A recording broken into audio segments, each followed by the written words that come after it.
guess, if Nazim, if you're ready. I should introduce a couple people. This is Nazim Udin. He's running the kind of behind the scenes thing. So if there are technical issues, blame him, not me. Cool. Awesome. Then there is the wonderful Vicky. She is running the basically monitoring chat. Hey, Alvaro. Hey, Ryan. Mal, good to see you as always. If you have any questions, there's a Q&A function. A lot of people have been asking questions in advance, so I do have a pretty substantial list, but I have tried to kind of group them, prioritize them, merge questions together because, you know, as Democrats, we are concerned with a lot of the same issues. So we need to do that. So I guess, Nazim, if you're ready. All right. So everyone, welcome to the Progressive Caucus Candidate for Chair Forum. We think it's important to get everyone together, talk, and go through things because it's kind of what we do as Democrats anyway. This is actually originally just going to be our forum, and then everyone started coming, and there was a lot of interest. So, hey, the more the merrier. There are people from all walks of the Democratic Party, so candidates, please know that you do not need to play to progressivism for this. Let's see, Nazim, if you'll move to the next slide. So the Progressive Caucus in the year 2020 donated over $10,000 to 27 candidates. We endorsed Democrats across the state from everywhere from literally school boards to Senate. Our local chapters had voter registration drives, candidate forums, phone banking. We staffed and helped the coordinate campaign. I see Cassandra's here. We basically gave her all of our volunteers in her district for the coordinated. And we trained volunteers and distributed materials. Yes, this is a shameless plug for us. Good evening from Caswell. Hello, hello. Glad to see you here. Anyone interested in joining or looking us up and seeing our platform, our website is pcncdp.org. That's Progressive Caucus, North Carolina Democratic Party.org. I promise that's all we're going to talk about for that. So let's get into what's going on today. Speaking of endorsements, we have an interesting announcement. We took a vote based on questionnaires. The first vice chair race between Senator Floyd McKissick and Jonah Garcon tied.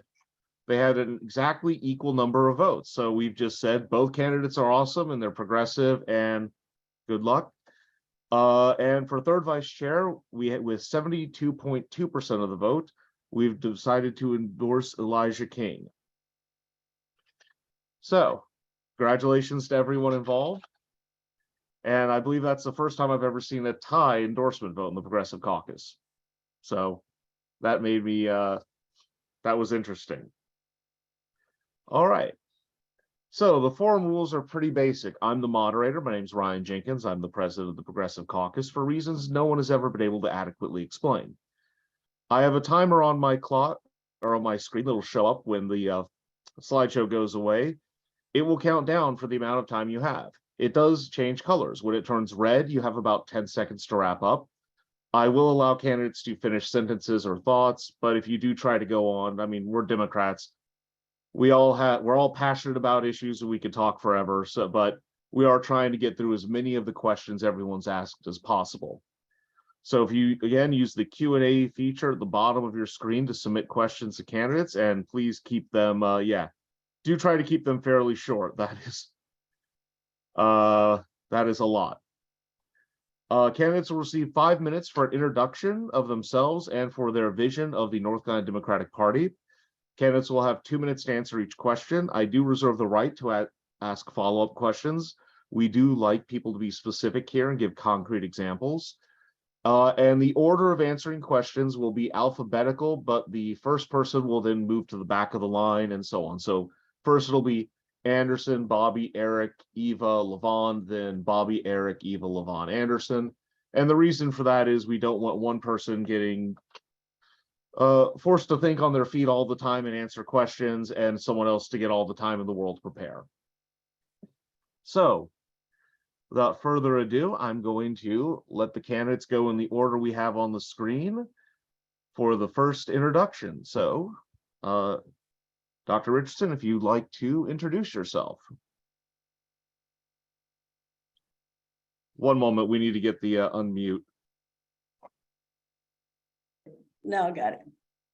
Awesome. Now you can hear me. Thank you, Ryan and the Progressive Caucus for your leadership and planning the forum tonight. I'm Bobby Richardson, your state party chair. I was born, raised, and still reside in rural Franklin County. I was thrilled to represent the North Carolina House of Representatives in Franklin County, North Carolina. I am the mother of 3 wonderful children and one of 18 children to parents who were proud farmers. Their hard work taught me never to back down from big challenges and tough fights. My parents and my children are my biggest inspiration, and it's because of them and my love for our party that I ran and was elected as the first Black woman to chair the North Carolina Democratic Party. I am proud to be endorsed by Governor Roy Cooper and Attorney General Josh Steins for re-election as your state party chair. And in the last couple of weeks, I've talked to so many of you from Hayesville to Elizabeth City. We've got work to do, and we've got bridges to build and fights to win, and I need your help. That's why I'm running for re-election, and that's why I'm thrilled to join all of you tonight. Thank you.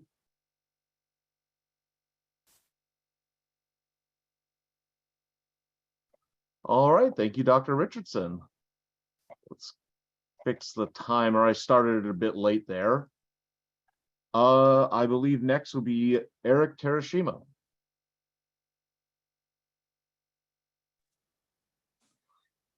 Thank you, Ryan, and the Progressive Caucus, and everybody else online tonight. Appreciate you taking the time to come out and join us. My name is Eric Terashima, and I am originally from Southern California, born and raised there. I attended the University of Notre Dame on a Naval ROTC scholarship, and when I graduated, I was commissioned in the Marine Corps. My first duty station was here in 1992 at Camp Lejeune, North Carolina, and I ended up spending over half my career there. Additionally, when I left active duty in 97, I went to Raleigh to work for John Deere Company for about 5 years until 9/11 happened. After 9/11, I was the first wave of mobilizations, and I remained on active duty ever since then. When I came off of active duty a year and a half ago, retiring as a colonel after 30 years in the Marines, I decided that I wanted to get involved with the Democratic Party. And so I started attending precinct meetings. I got elected to be the Brunswick County Democratic Party chairman.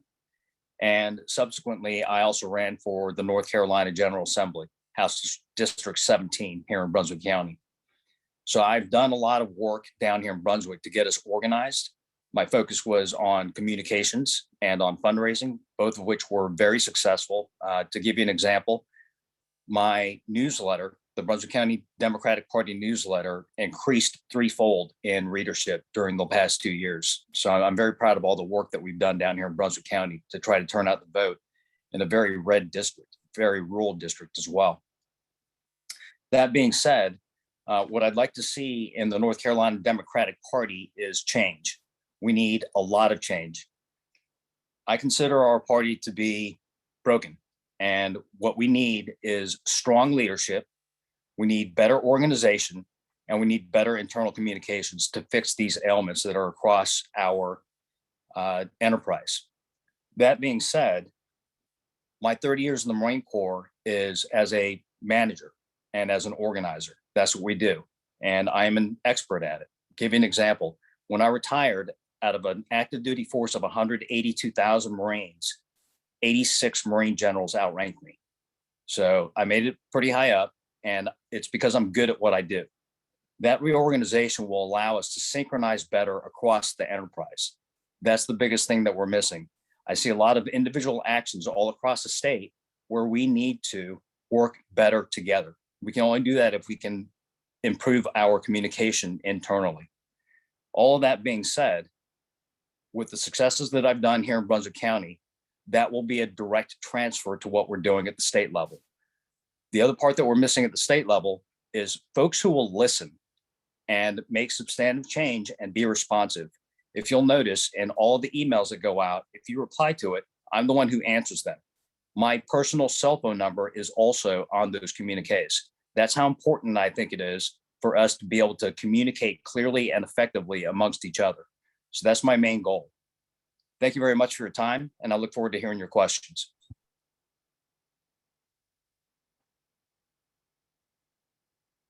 Excellent, thank you. Next up on my screen is Levon Barnes. All righty. Thank you, Ryan. Thank you, Progressive Caucus. Proud member of the Progressive Caucus for hosting this event today. Clearly, I don't know if it's an advantage or not, but Harper says hello, and I'm sure she's going to be loud throughout the, clearly she's very fired up and ready to go. But that's part of that balance of being a new dad. 7-month-old, she kind of runs the nest here. So I'll jump right into it. My name is Levon Barnes.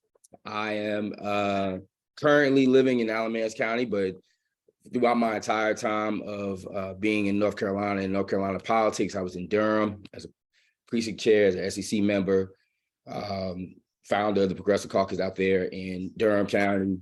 And literally, I am so excited because I feel like we as a party on the precipice of doing something great, but we just need to refine where we're going. I'm an 18-year public school educator. So this is what I do. I know how to build teams. I'm a coach. I'm a professional coach as well, athletic coach. So I know how to build teams. I know how to lead different points of view. I know how to inspire and get the most and get the best out of everybody that I get to be a part of. And that's exactly what we need right now. I think Eric kind of hit on it, is we have to start managing and leading our folks in a way where they feel like they're included. I'm running because there's a lot of Democrats that don't feel included in the process. I'm running because at the end of the day, we got to stop assuming that Black women and Black people and brown folk and LGBTQ folk are going to just vote Democrat just because. I'm running because at the end of the day, as young people who are ready to take on and stand on the backs of those who fought before us, we need those opportunities to be able to be on the stage. And lastly, I'm fighting for every student that I've ever taught in the state of North Carolina. If you don't know now, the way that our educational system is going, it's a direct relation to how the right views this state. And if we do not start planting seed in young ladies like Harper and others, we're going to lose out. You know, my daughter's going to have less rights now than her mother and her grandmothers. And that's a travesty. And so I'm willing to fight the fight for those who are not heard and not seen from all 100 counties. The Democratic Party is not a monolithic party, and neither should we think that way. And so we need serious folks who are going to come in and help clean it up. And I'm hoping and asking for your vote of confidence to be able to do that. And I yield back my time because your questions are way more important than us speaking.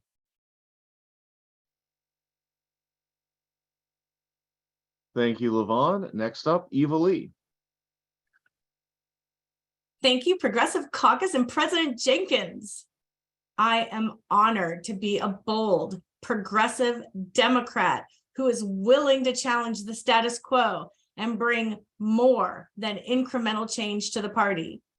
When I went with Randy Voller to Bernie's launch in 2020 and went with Bernie's 2020 state co-chair, LaTondra Strong, to Bernie's events in North Carolina, I was proud to be a bold, progressive Democrat. My name is Eva Lee, and I refuse to be gerrymandered. There is no arbitrary line on a piece of paper that will stop me from bringing Democrats to the poll. There is no ticket on the ballot that is too small for me to care about. And if you elect me chair of the North Carolina Democratic Party, the first thing I will do is start filling the pipeline for not just some, but 100% of every position on every ticket throughout North Carolina. I will get Democrats more seats on the Council of State. In 2017, I trained with Levon and with the bold progressives in Raleigh, and then again in Washington, D.C., where I met over 500 bold progressive Democrats, many of whom are elected to either party or public office today. We all know what has gone before. We simply cannot continue the status quo. You need a visionary leader who can turn out the blue vote and win the electoral votes in 2024. You need someone who can think around, over, and through the GOP ugliness and emanate consistent, coherent messaging every single day that reaches the hearts and minds and souls of our 10+ million North Carolina voters.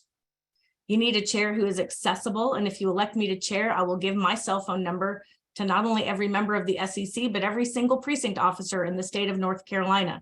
And I will personally help counties and precincts in North Carolina. And we as a state will achieve 100% precinct organization so that we can leave no voter behind. I'm ready to build blue in 100 counties, over 2,300 precincts, 14 congressional districts, 170 House and Senate seats, and many, many more lines in the sand. On February 11th, we will be in 23 months away from a presidential election. We have 2,300 precincts, 23 months, and that means we need to get the ball rolling for 100 precincts a month. You need a visionary leader who can turn out the vote, bring in the dollars, and give us a chance to be the battleground state in 2024 that turns the tide and gives us a Democratic president in 2024. Thank you. Thank you. Thank you. I guess that would leave Anderson Clayton.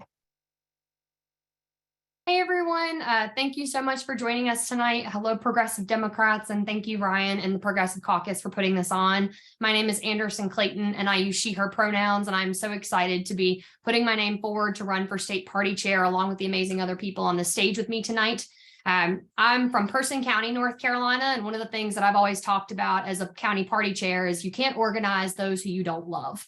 And for me, that is something that I think this party, honestly, from what I've heard from everybody across the state in the last 3.5 weeks that we have been traveling around and talking to folks about this election cycle, is that people in this party feel like their voices are not being respected. They don't feel valued, and they don't feel like their ideas and opinions are heard.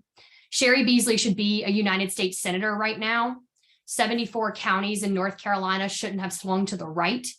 And we should be able to say that this party wants to and organizes in all 100 counties and see those as valuable. For me, my background is in national politics. I've been organizing since I graduated from Appalachian State University in 2019. I got involved with the Watauga County Democratic Party in 2015 when I was coming into college, because they were the folks in the mountains who were organizing folks to get out and vote. The Watauga County Democratic Party had a model that in 2016, when the Republicans took away voting sites across college campuses in the UNC system and across the state, the Watauga County Democratic Party sued the State Board of Elections. And they said, we're going to keep this voting site on Appalachian State's campus. That's the fight that got me involved with politics for the first time, is seeing a county party invest in young people and young people's voices. And that's what I believe our party needs to be doing everywhere across our state right now. I worked in Iowa for the Iowa caucuses for Kamala Harris's campaign and also for Elizabeth Warren's campaign. I really value the aspect of organizing and being on the ground in communities and building infrastructure at the local level. I think we've got to get back to running candidates who are vocal for their districts and speak on behalf of them and understand the issues that people in their communities want to see actually action taken on.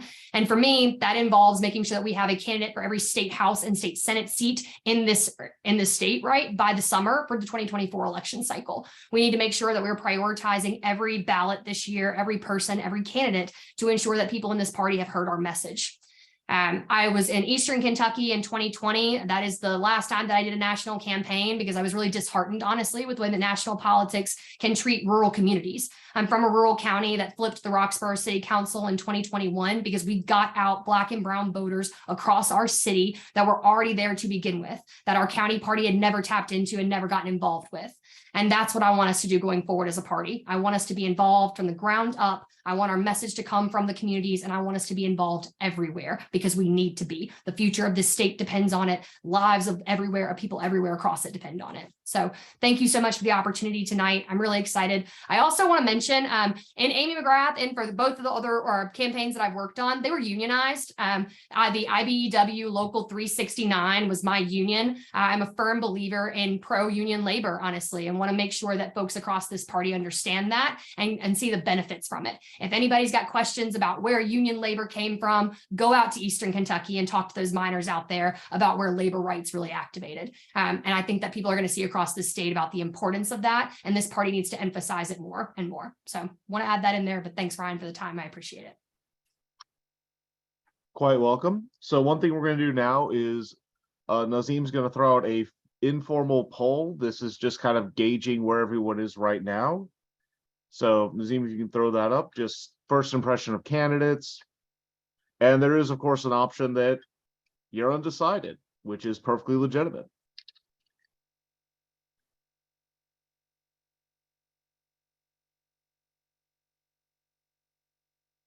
There will be another poll at the end, which will be after you've seen people answer questions, after you've heard people talk, after you've listened, after you've heard all the ideas and plans. Has it changed your mind? What's going on there? And while that's going on, I'm going to go ahead and pick one of the questions. See a number on that, and we do have questions, of course, submitted in advance. So let's go ahead, give that another minute. And I will be, by the way, putting the questions in chat for at least for the panelists, so you can read it. That way I'm not rereading the question over and over again, and you all can actually look at it and do some things. All right. Give that another minute. And the first question for hosts and panelists is based on some questions that have been asked in chat. And prior to that, in 2022, there was an issue of unionizing the professional staff of the North Carolina Democratic Party, with some serious accusations going both of anti-labor activity by the professional staff against the professional staff. And there were conflicting accounts which caused confusion. This is a two-part question. Do you support unionizing of the professional staff? And how will you, as an elected volunteer leader, handle such conflicts between members of the paid professional staff? I'm going to put that in chat very quickly. And our order for the day for question number one is alphabetical. So it will be Anderson, Bobby, Eric, Eva, and Lynn Levon. Let me set my timer up for 2 minutes. And Anderson, when you're ready. Yeah, I absolutely support unionized labor. I've worked on campaigns. I understand the grueling work that goes into them. And I know that, union was the only thing, honestly, sometimes that protected me from what I felt was unfair labor treatment on campaigns. And so I'm fully supportive of them. And as a leader of this party, I think that the state party chair has every right to know what union organizers are asking for in their bargaining agreements. What do they actually want to see and what the party is not coming through on, and supporting those folks in that. I do realize the executive director, the person that is in that role, is going to be the one in charge of those actual negotiations on behalf of the party. But I do believe that the state party chair has a role to play in making sure that those things go fairly and they go swiftly and quickly, and on behalf of people that really need it right now. So thank you, and shout out to all of the field organizers that worked on the ground this year. I know it was a hard one, and I just want to say thank you for all the work that you did. We really do appreciate it. All right. Next up would be Dr. Bobby Richardson. Thank you for that question, Ryan. I am a proud pro-union, pro-worker rights Democrat, and I believe in the power of collective action. As a member of the North Carolina Government Employees Association and a former member of the North Carolina Association of Educators, and growing up in a family of union workers, I support the staff's decision to unionize. It's the right thing to do. The North Carolina Democratic Party has successfully come together with our staff to unionize in good faith, and that is something we should all be proud to do. And I am also proud to share tonight that I was very much involved with the discussions and the decision-making of the process as it was undertaken here at the party, along with our staff attorney and also a union attorney.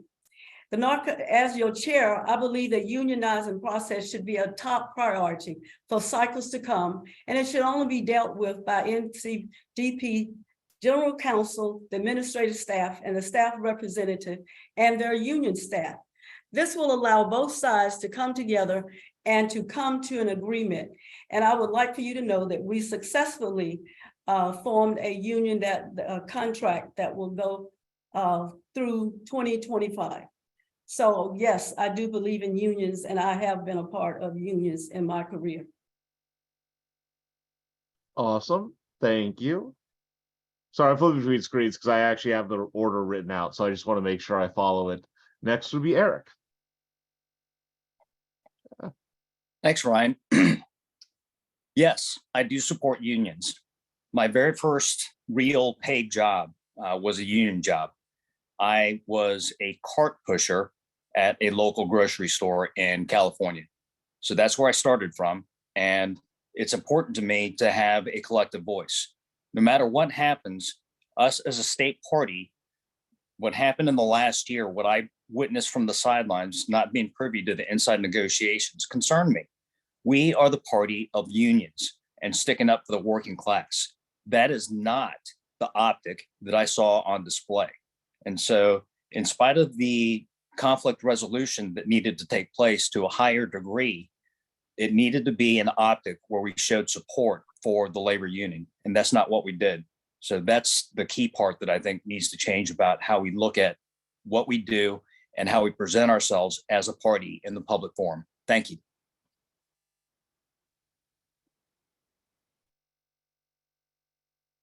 All right. Thank you very much, Eric. Next would be Eva. Thank you, President Jenkins. I mean, there's no question that when Randy Bryce became the first person to unionize his campaign staff, that set the trend in the nation. There is no question that every worker deserves the right to form a collective bargaining union. There's just no question about that. You know, we're not in a worker-friendly environment in North Carolina.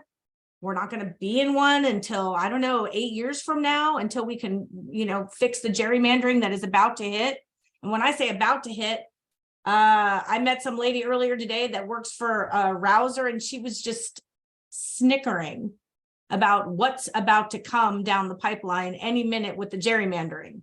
So we have to do organizing the old-fashioned way.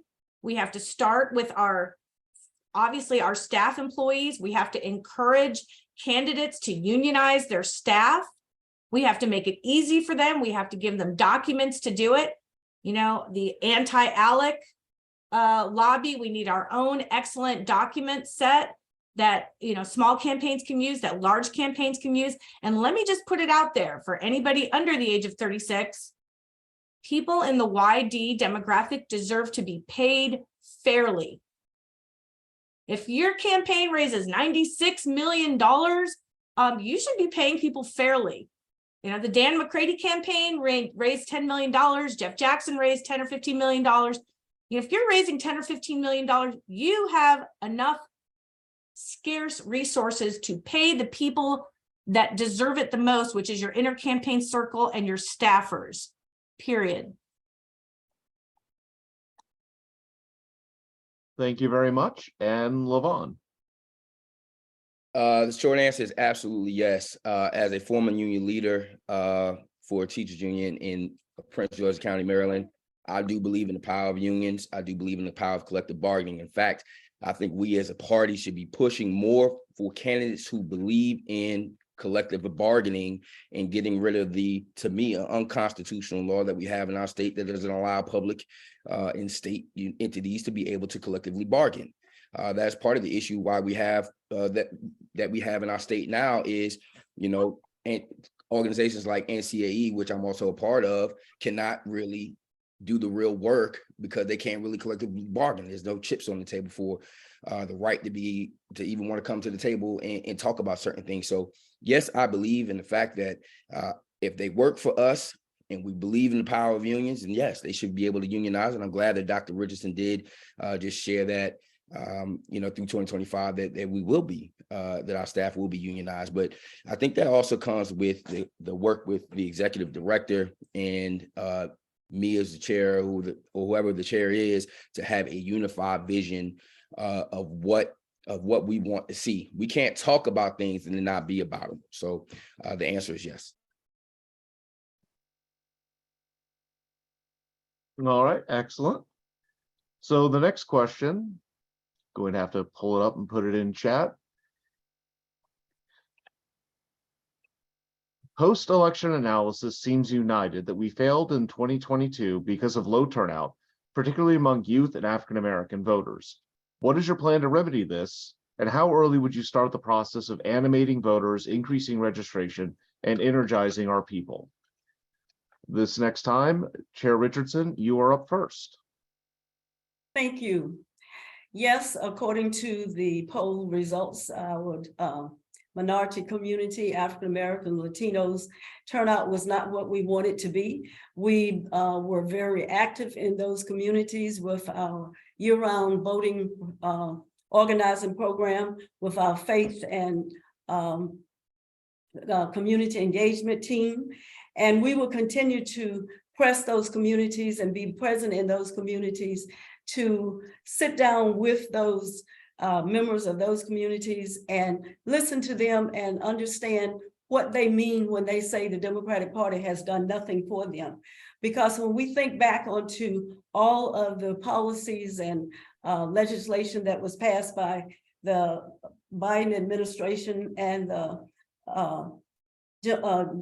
Congress this year, there were a lot of things that lifted up families and helped us with our health care, helped us stay in our homes, helped us get jobs through the infrastructure bill. And unfortunately, a couple of those policies are being litigated. The $35 insulin bill has been held up in court, and the repeal of student loan are being held up in court. But we will continue to expand our voter protection program, our voter registration program, and we will assign, if I am the chair, one of the officers to work with the given age groups that had low turnout. For example, the 18 to 25, an officer will be assigned to work with those communities. With our African-American communities and our Latino and Brown communities, we will identify more fully the leaders in those communities that can assist us with helping to communicate to those members of their community. Thank you, Chair Richardson. All right, I have to pull up my list again just to make sure. Eric, you're up next. Thanks, Ryan. So to effectively get out, to energize and get enthusiasm from young voters and the African-American community in particular, we need to get out en masse right now. I've already started this in my county. I have connected in through local pastors, through the churches. We have been attending public events. We go to parades, we go to festivals, we show our tent, we get our banners out, we hand out flyers, and we talk to the people to try to energize them. To give you an example, over the last general election, we garnered over 200 volunteers at our booths. So that's exceedingly important for us to continue to do that. Additionally, we know that social media is absolutely enormous, particularly for the younger generation, people under about 45. We have to energize a social media army. And I'd like to form a nucleus of that up at the Democratic Party level. That in turn is going to be what's going to help us drive that energy and that enthusiasm. We need to find out what the districts need, what the counties need, and what the precincts need, and help provide that as a supplemental from the North Carolina Democratic Party, rather than being authoritarian and directive all the time. Thank you very much for your time. and I appreciate it. All right. Eva, you are next. President Jenkins, may you briefly restate the question, sir? Post-election analysis seems united that we failed in 2022 because of low turnout, particularly among youth and African Americans. What is your plan to remedy this? And how early would you start the process of animating voters, increasing registration, and energizing our people? Thank you, President Jenkins. Again, my name is Eva Lee. I'm a precinct secretary in Wake. I'm the comms third vice chair for the 2nd Congressional District, and I ran for this seat 2 years ago. I will say now what I said 2 years ago. If we build it, they will come.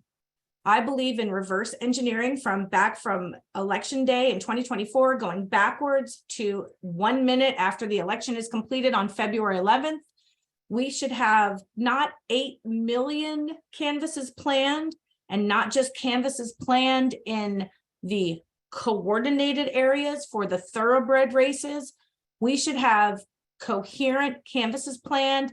And if we take all of our statewide candidates and our congressional district candidates, you know, the party bus as it's going to be, and we strategically position all of those people and launch canvases, I promise you, we will have people that will come back weekend after weekend, and we can rotate the top tier races around so that everybody gets a chance to meet their top tier candidates even before primaries are over.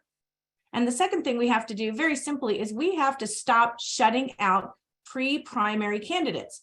Granted, only one of them can win, but if you have 5 people running for a school board seat and you say, I'm sorry, you can't have the data, suck it, it is the wrong answer. We need to bring these people in, educate them on how to run coherent forums like this one if they've never been involved in politics before, put those forums out there for them, and use that to excite all of the precinct officers.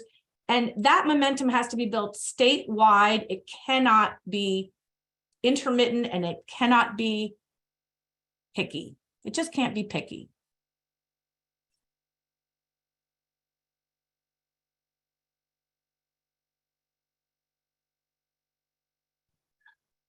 I have to unmute myself, sorry. Also, just call me Ryan. I don't really do titles that much. Next question comes from a DNC member. African American women are the foundation of the Democratic Party. Please share the work that you've done in North Carolina at the county or state level in working. Wait, Ryan, LaVon and I didn't answer that last question. Oh, I am so sorry. No, you're fine. I just didn't know. I was like, is that part of the, I'm sorry. No, When no, saw I LaVon am pop up here very, too, and I very was like, sorry. I skipped down to the next number. I believe that means LaVon is next. Sorry. I think that's just based on my polling. No. But no, this is something I'm very passionate about. I do this work every single day. Every single day, I engage my students when it comes to civic engagement. It starts there. I'm just going to tell you the things that I've helped push in Durham. I've helped push pre-registration voting. So at the age of 16, we have our students in our schools, and most Durham public schools, high schools, already pre-registered to vote. We have done town halls with our congressional candidates, student-led town halls. This helps our students get engaged and talk to the folks who are helping make decisions that affect them 10 to 20 years later. The issue is that we have used and abused and assumed that Black folk and brown folk and young people are going to come out and vote every single time of election. And the only time that they see candidates is the time when we're about to do GOTV. Here's some literature. Come vote for me. I'm a Democrat. This, that, and the fourth. That playbook is old. We have to start engaging them now. We cannot push them away from the table. We have to engage them. It can't be just also going to the fairs and all that. They're not doing that stuff. Okay. What we have to start doing is bringing them to the table. Maybe we need to think about how, as a party, we have a seat for somebody who is young, so they can actually be on the executive group to be able to voice what young folks are going through on a regular basis. We have to make sure that the issues that they care about are seen. We have to do that, and we have to have exciting candidates that make them want to go out there and vote. If we do not have exciting candidates, they're not going to come out there and vote, and we assume that they're going to come out there and vote. So we have to do those types of things in order for us to engage and energize our young people to consistently go vote and get others to vote as well. And the question to Ryan, not the chair. Does the 2 minutes start once you speak, or the 2 minutes start once you just say our name? Because there's a difference. Once you start speaking, I try to start it. But as always, I am a fallible being, so that's another reason for the grace period.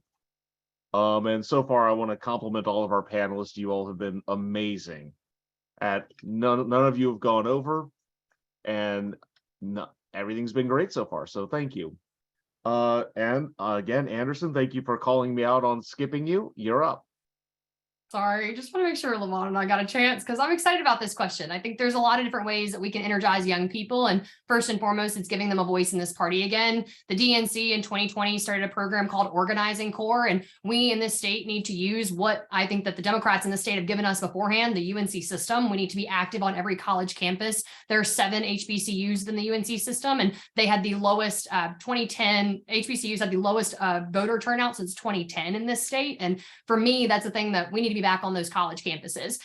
We need to be educating folks at A&T that, 5,000 students are on one side of the campus and vote at this polling location, and 5,000 students are on the other side of or in another district, right? And vote on this side of a campus. And those are things that are not going to happen unless there's a body on that campus on behalf of this party that is actively telling and educating folks of that every day.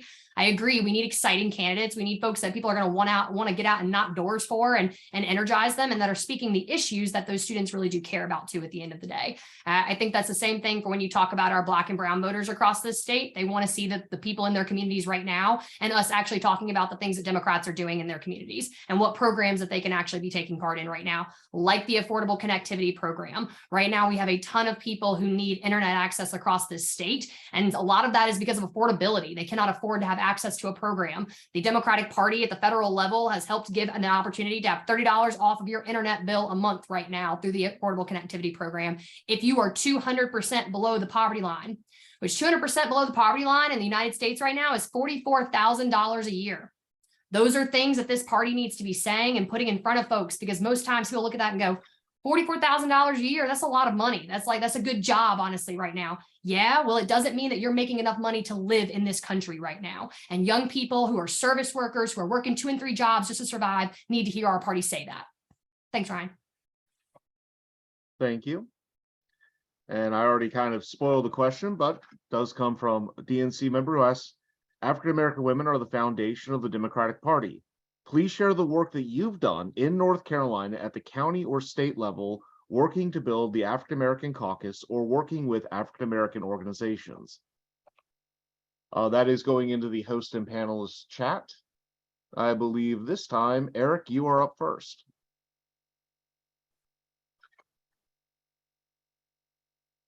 Thanks, Ryan. Appreciate that. Done a few things. The first is I'm going to let y'all know that I am a lifetime member of the NAACP. So when I got retired last year, one of the very first things I did was get involved with my county affiliate here in Brunswick County. Second part of that is we also started up a People of Color coalition, within our Brunswick County party. And that was because we didn't want to have full-on caucuses that were separated. We didn't have enough folks to man up multiple different caucuses against all the different groups, like AAPI, for example.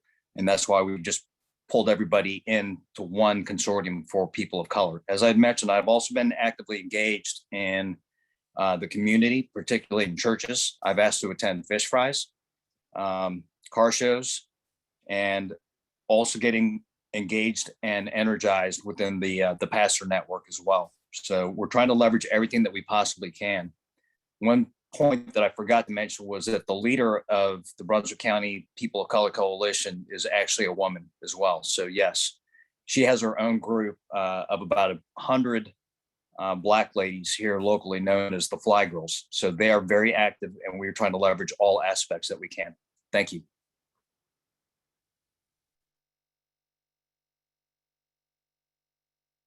Thank you. That would mean Eva, you are next. Thanks. So for instance, I'm a member of the Wake AAC, the African American Caucus, and have been for at least a year, maybe more. The most recent thing that I did for African Americans as being a member of the African American Caucus is at the Wake County Executive Committee not too long ago, maybe about a week ago. We ended up at the end of the parliamentary procedure. At the end, we were voting on our alternate plan of organization for Wake County, and I raised a very simple motion to amend to increase the number of people of color on the executive board from 1 to 2. That was amended from 1 to 2, 2 to 3, and 3 to 4. And that was 150 people negotiating through that for 2.5 hours. Sadly, it was eventually tabled by, I think, Bob Hyman. But, we were so close to actually getting proportionate leadership on the Wake County Executive Board for people of color. And that was me. I brought that to the table.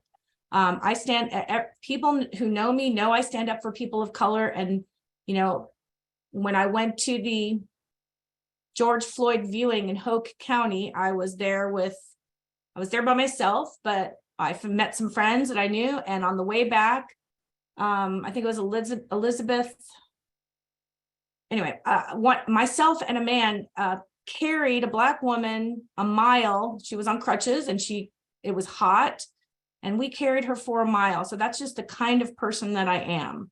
When it comes to lifting people up, I will actually carry someone on my back. And we should have proportional membership for people of color throughout the party, and we need the caucuses to get the work done. Thank you. All right. So next up would be Levon. All right, thank you for the question. Do this work. I'm passionate about this work, and just simply put, I helped and was a part of the rebuild and the relaunching of the African American Caucus chapter in Durham that had been defunct for quite some time. So we helped reformulate that, and I'm a member of that.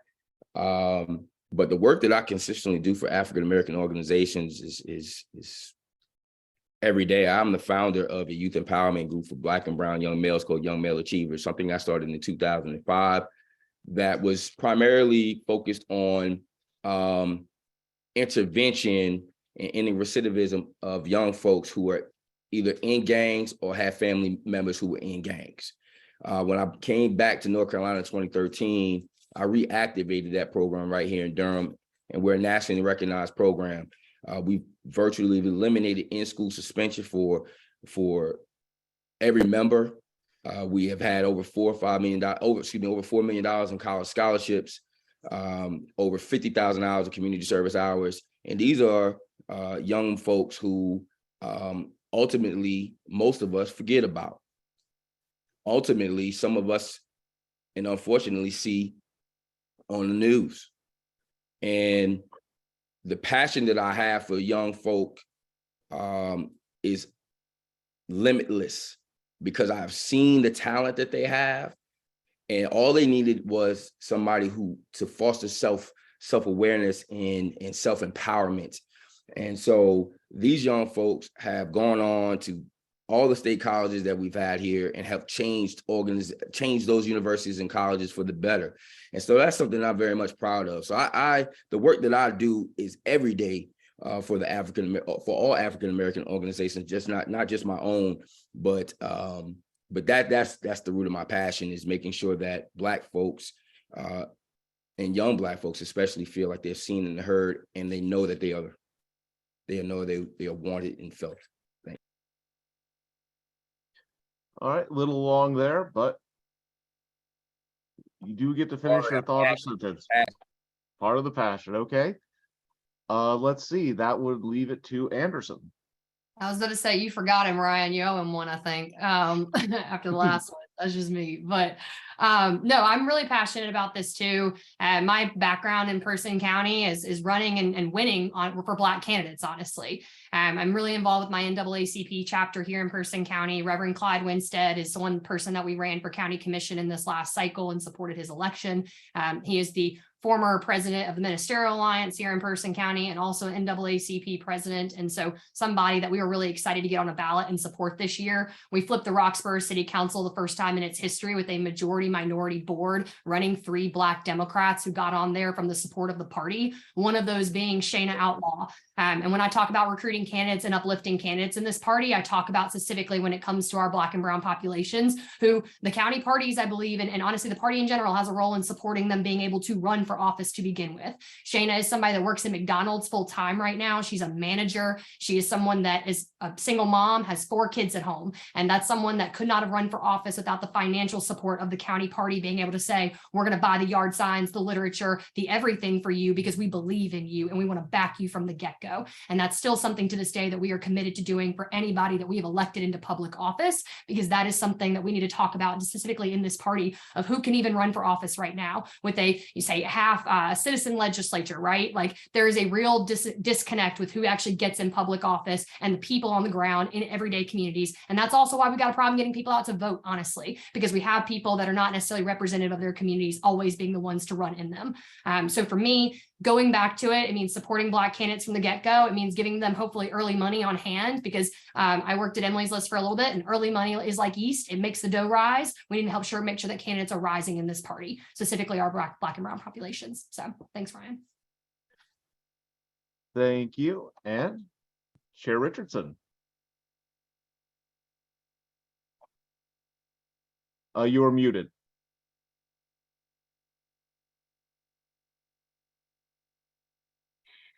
Thank you, Ryan. And as an African-American woman, I am quite involved in the African-American community. I was one of the founding members of the NCDP African-American Caucus years ago when we first organized. We fought for quite a while before we could get that caucus organized, and I have been a member of it since then.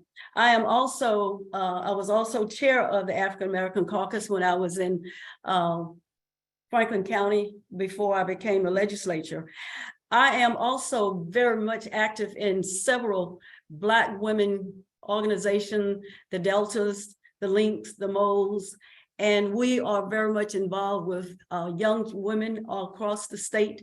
We're working with them through health education and through helping them to fill out scholarship application. We do health fairs.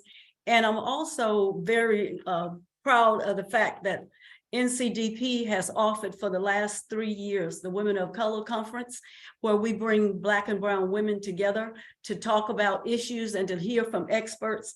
And because of COVID, we have kind of did lose some momentum there, but we're putting it back on track. We also believe that our African-American women cannot be as successful unless our African-American men are also getting advantage. So we started the Chop It Up Barbershop. We have the Eva Clayton Fellows here. It was named after Eva Clayton so that we can get young people involved in the democratic process. I am a part of the Lewisburg College Board of Education so that we have direct contact with students who come to that campus who probably would not have gone to any other campus because of socioeconomic reason and because of their GPA. But we have seen Black women, the predominantly number of students on that campus are African-American, and we've seen Black women really grow under that. So I have devoted, and I will continue to devote my time. I have Black nieces, I have Black daughters, and I have Black daughter-in-laws. So Blackness is something that is part of my life, and I will continue to work, but I also know that other communities need the same support as our African-American women. Am I going over? Sorry about that. Yes. Sorry, you was top it out. I didn't want to interrupt because that was sounding really, really good, but we do have to keep to the time because we want to get all these questions answered. And so I believe our next question comes from Grant Welch, who's the vice president of the AFL-CIO. This is the Republican Party has a laser focused message to its supporters. Granted, their supporters are not as diverse as Democrats. However, how are each of you planning to organize and get the message out to the Democratic voter? And what is that message? So, going over to my handy chart, I believe, Eva, it is you who is going first. So glad to hear the AFL-CIO is in the house. Can you repeat the question, Ryan? Ryan, just briefly. All right. The Republican Party has a laser-focused message to its supporters. Granted, their supporters are not as diverse as the Democrats. However, how are each of you planning to organize and get out the message to the Democratic voter? And what is that message? Thank you. So again, I've been thinking about this since the last forum. The same question came up at the last forum. So, let's face it, we're in the South. Fox News has their 5 a.m. talking points every single morning. They literally have zombie followers that tweet and trend their stupid character strings every single day. And unless and until we get our own character strings and train our own people to push the message, we are never going to be able to compete with that. But I am telling you that we can compete with that. We have to have our own 5 a.m. Daily Blue talking points that we as a party, that the YDs can buy into, that everybody can have their Twitter storms, that we are advancing for our candidates. Like if Jeff's going to have a drink at a bar, maybe the hashtag is beer me tomorrow. Democrats drink beer on Tuesdays with Jeff. We're voting for Jeff. It almost doesn't matter what the character string is, because if you watch Twitter, you know that pretty much anything can trend. It takes 10,000 to trend. We have 3 times or 4 times that number of activists in North Carolina, and all we need is an actual plan. So again, I pondered actually developing a 23-month hashtag plan for tonight's meeting and dropping it in the chat. I thought that would be a little bit presumptuous of me. So the truth is, we have enough people to develop a 23-month messaging plan, and we can refine it, but it's got to be short character strings for attention deficit theater, short attention span theater, and we have to actually push the message. So yes, we can have all kinds of newsletters, but we have to have the message every single day, and you will get that if you elect me. Thank you. Thank you. Next would be Levon. Thanks for the question again. I think you're going to hear similar answers from some of us, but I think it starts on the county and the precinct level. That is the grassroots of the messaging that we get out to our fellow Democrats on the ground. If we are not knocking on doors right now, if we're not doing any type of canvassing events right now, then we're already behind the 8 ball. If your county precinct chairs are not organizing weekly some type of campaign, and when it comes to the field right now, then you need to question your county chair and ask why we're not doing that, and then what is the plan. So that's where, to me, is where it starts. I think Eva also talked about messaging, right? And I think we lost Ryan, but that's okay. We can go a little bit longer. But what is our message? First of all, I can't tell you what our message is, because I can't even tell you what the DNC wants our messaging to be. It's so off the chain. I can't tell you what, from a state, what our messaging is, because it's very inconsistent. And so when people are asked, well, what are we doing and what are we pushing? It's kind of the same old talking points. And then we got to realize that we have 100 counties that have 100 different types of issues, 100 different types of problems. And so we can't be monolithic in our messaging. We have to be very unique in how we message in our rural counties compared to what we do in our urban counties. And last thing I'm going to say is we have to be bold and stand up to the bullies to the right. Republicans say what they want to say and don't care about your feelings. Democrats care too much and overthink about what we want to say, and then we never really get our message across clearly. And so we need somebody who's going to come up in there and from day one, who is ready to step up to the bully. And the bully is Mark Robinson at the end of the day. Okay, and all the things that Mark Robinson brings, he is the leader of the Republican ticket. And so what he believes, they believe, and we need to have messaging that counteracts that and says, hey, this is the team that you need to be on. This is what you need to fight for. And if we don't have that, if we don't do that, then we're going to be behind the 8 ball and we're going to continue to lose, unfortunately.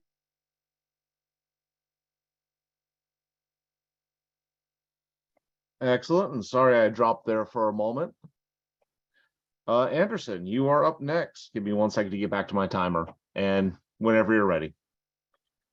Yeah, thank you.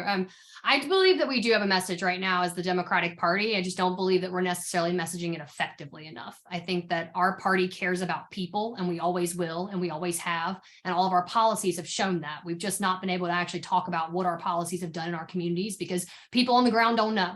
Every person that I've talked to this year has been like, Anderson, or throughout this cycle at least, has said, Anderson, the stuff that you're telling us about the Affordable Connectivity Program is the first time we're ever hearing about it. The things that were in the bipartisan infrastructure bill and the American Rescue Plan are things that needed to be talked about. Counties should have been given a fact sheet, honestly, with here's how much money all of your counties got this year for American Rescue Plan dollars. Your city and your county both equally got that amount of funding. And you need to be going right now to your county or your city and asking them, where's that money going in my county right now? Because we have a job to do as Democrats on the ground in communities to hold our elected officials accountable in them, regardless if you are in a red rural county or if you're in a blue urban county. In that sense, it doesn't necessarily matter, but we have a job responsibility to hold our officials accountable for things that they're doing right now, specifically when we have this federal investment coming down the pipeline. I think that, you know, how are we getting that out and how are we organizing it? I agree with Levon. It's got to come from the counties up too. I tell people all the time, like when you've seen one county in North Carolina, you've seen one county in North Carolina, because each one of them do have different issues. And that message does have to come from the ground up, but it can also come from the top down on what's actually happening at the federal level and how that's impacting communities at this day and age. And I think that we need to be more specific about that. We need to arm our county parties and our precinct leaders, honestly, with that message and the ability to go out and talk about it. It's something I'm trying to do right now and gather the data for like how many counties are you know, how many, the percentage of people in counties that are eligible for the Affordable Connectivity Program that aren't actually signed up to it, because that's something that we can go out and actually activate people on and be knocking the doors with right now. When we're talking about precinct organization, right now, county parties can't even afford to have a $500, you know, thing to pay for something to have a precinct, for them to have a precinct space in. And so I really think it's important that we're hitting these local issues and we're being able to give people the resources to effectively organize. Sorry, Ryan. Wow, it makes me nervous when you start doing that little. I just try to get everyone's attention so we're all on the same page. So No, I feel it. I feel it. But thanks for it. well, thank you for humoring me. Chair Richardson, you're up.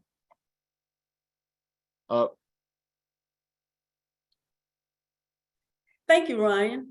I think the Democratic Party does have a message. We care about economics. We care about healthcare. We care about education. We care about broadband. We care about making sure that mothers can get help for childcare. We care about the American Rescue Plan, and we've been trying to pass that for 12 years. We've done many op-eds and interviews. We've done them with teachers. We've done them with union workers like Grant. We've done them with medical staff. We've done them with all walks of life of people, elected officials, talking about all of those policies. And we've also sent those talking points out to our county chairs and our auxiliaries. And I have talked to a couple of county chairs who say, well, I thought you were just sending it to me. I didn't know I was supposed to share it with other people. And we are going to continue to do these op-eds and TV interviews. I've had several people call and say, I saw you on TV and I think your message was very well done. Jamie Harrison has a saying, the D in Democrats means deliver. We do deliver, but we do need to continue to make a message that is catchy. That's what people want, even though it's very difficult because we care about so many interests of the Democratic Party. We care about who loves whom, and we care about the fact that our school systems are being unfunded. So we will work on trying to come up with more concrete messaging, but we do have a strong message that we care about everybody, regardless of where their zip code is, and we work and fight for all citizens, and we just don't decide that it is the few at the top of the ticket.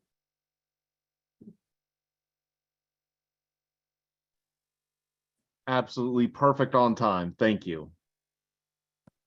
Believe that leaves Eric. You're up. Thank you, Ryan. So two-part question. First one, how are we going to organize?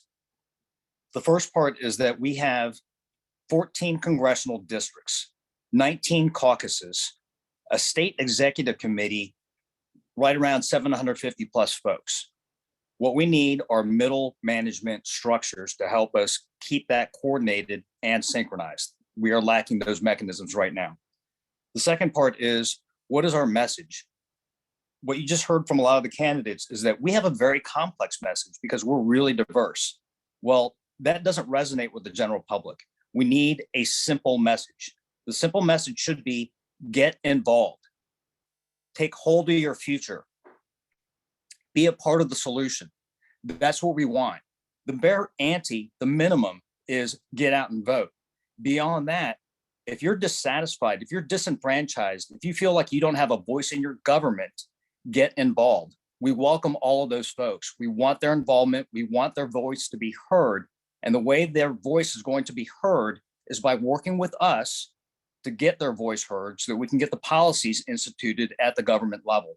But that's going to start with the party. So we need all of those folks who say, government doesn't hear me. It can hear you. It should hear you. Be a part of us. Be a part of the voice. Get involved. Thank you.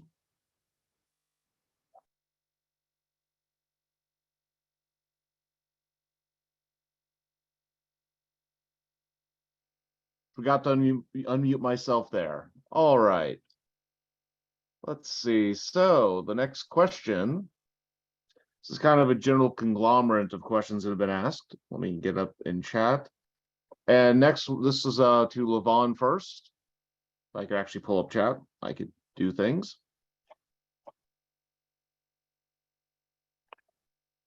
Let's see. Congressional district chairs and other leaders have noted some difficulty in getting information from the state party and getting answers to important questions. What's going on, or what exactly are you going to do to fix this? I believe that goes to Levon first. I am popping that in chat now. Yeah, this is probably like the number one thing and one of the biggest reasons why I'm running. I believe in the open and transparent caucus. We're not transparent and we're not open enough.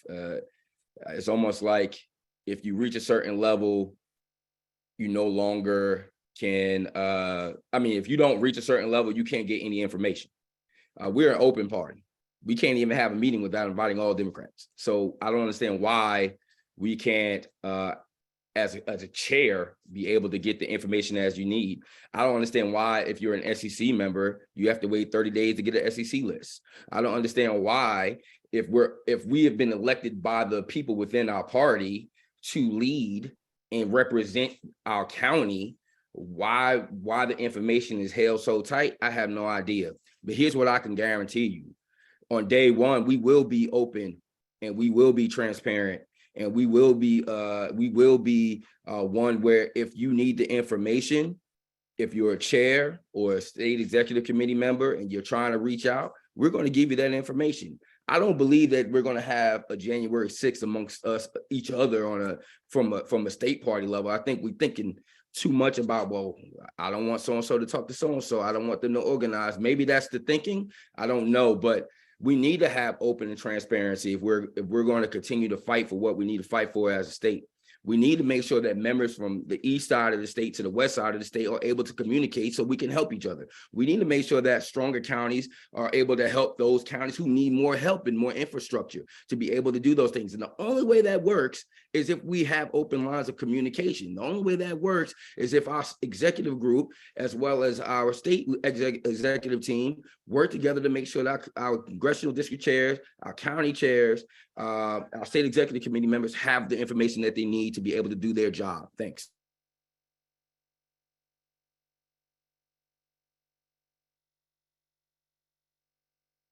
Must remember to unmute myself.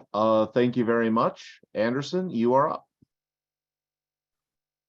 I think that this means that we need to be hiring folks within the state party that actually want to be responsive to folks on the ground and that have the ability and the answers and really want to see those follow through, to be honest with you all. I've heard it from people across the state in the last 2 years that they've emailed, there's questions that have gone unanswered. And if that means we need to have one email that folks send it to, like support@ncdp.com, rather than one person in Goodwin House who is accountable for that, then that's fine. But that's what we need to do better. And we need to have a better way for folks to submit questions, for them to get answers, for them to see the tracking of where their answer is in the process of being delivered. If we don't know the answer to something and we're going to get back to people on it, that should be communicated to folks. And right now that's not being done. It's not something where I think people in this party honestly feel like the Goodwin House, for some reason, has been gatekeeping to some degree of information or people or everything else. And for me, that's something that our party should be concerned with, whether or not that is true from Goodwin House level, but it should be a concern to people in this party that folks at the bottom level of this party do not feel like they have the access or the resources or the tools that they need. And that has been said across this party for as long as all of us are running in this race.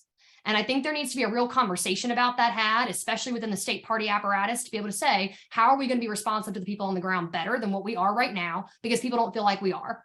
And I think that means that we have to have better lines of communication from both the county level, the district level, to the state party, and backwards and forwards again. It needs to be better symmetry amongst those levels. And I think by doing that means that you have monthly meetings with those folks where you actually hear from the county parties about what they're doing and what their needs are right now, that you have a monthly meeting with the district chairs that talks about what their needs are right now, and then actually listening to them and hearing them and wanting those concerns. It might even mean adding one with precinct chairs from across the state and letting them hear from you about what's going on in the state party right now, because I really believe that the state party, some folks, feels like an enigma of some sort. And I think that we need to open it up. We need to make sure that people know and see what we're doing every day, because that matters to folks. So thank you.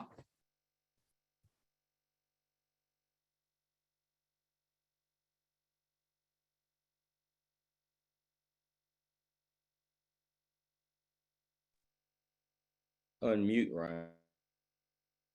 I keep doing that. I'm sorry. Thank you, Anderson. Chair Richardson, you were next.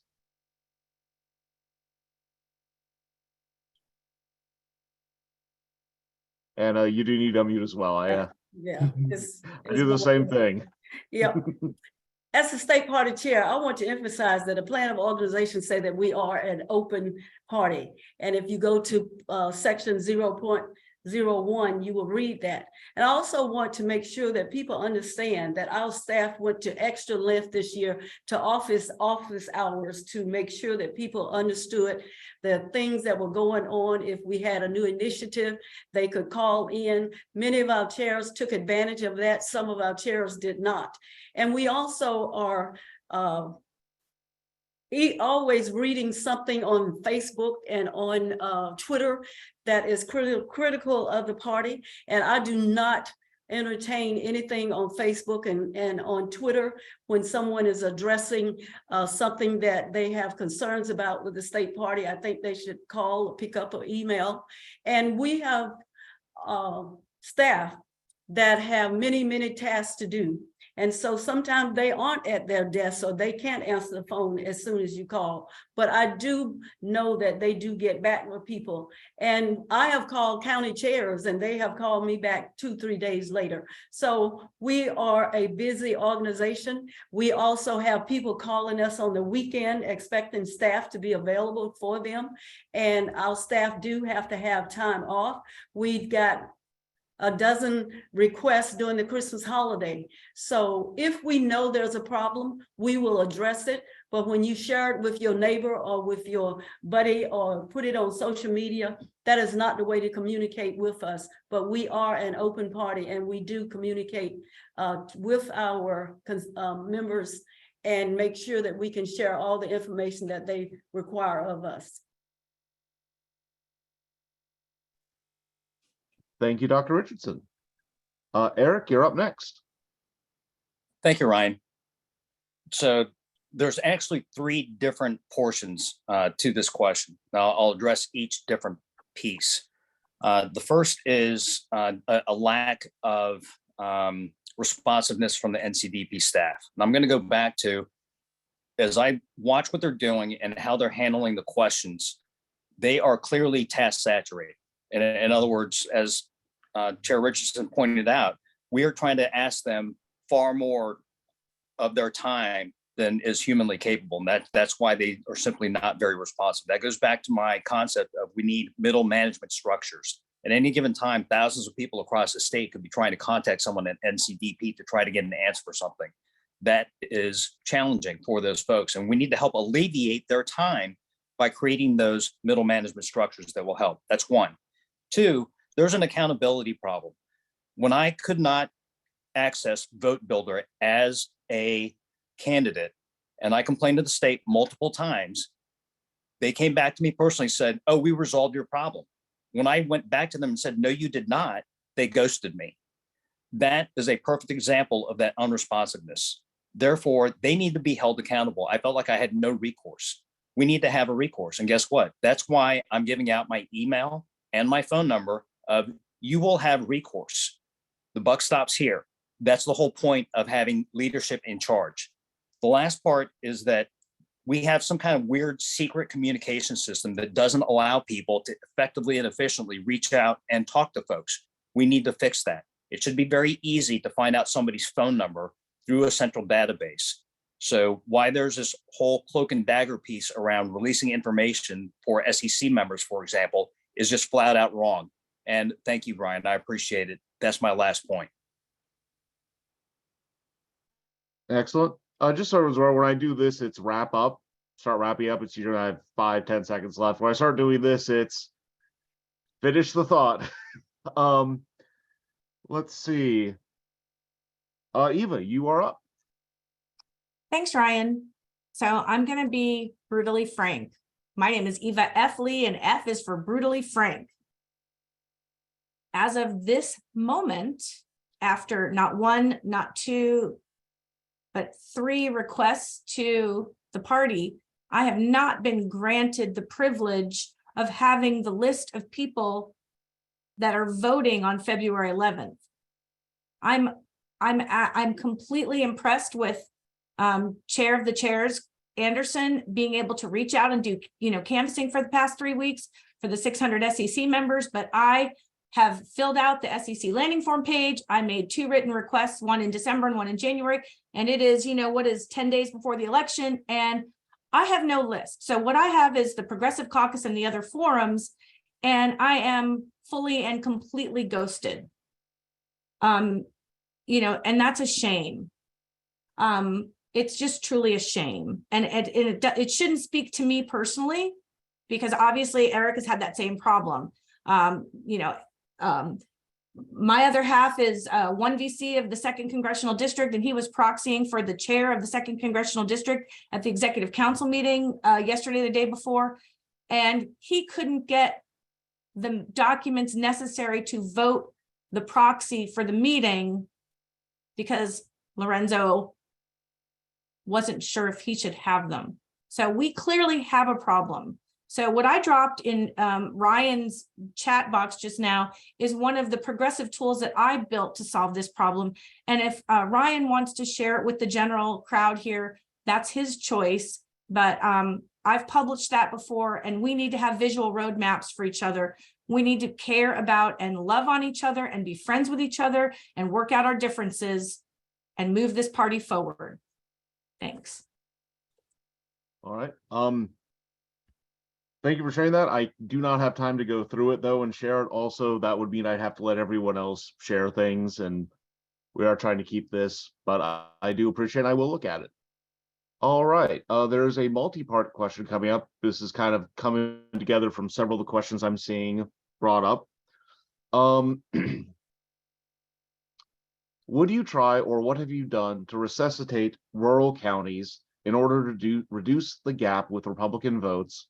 And what would you do to build infrastructure, or what have you done to build infrastructure in 100 counties of North Carolina? So again, I'm trying to get as many questions in, and sometimes they come together very nicely, sometimes they don't. But again, what have you tried, or what have you done to resuscitate the party in rural counties in order to reduce the gap with Republican votes? And how would you build a 100 county infrastructure? I think we've heard that a fair bit.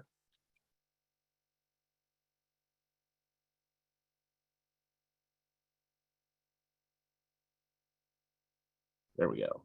All right, I believe we are back to the original order, which means Anderson Clayton, you are up. Yeah, Person County is a rural county. It's around 40,000 people.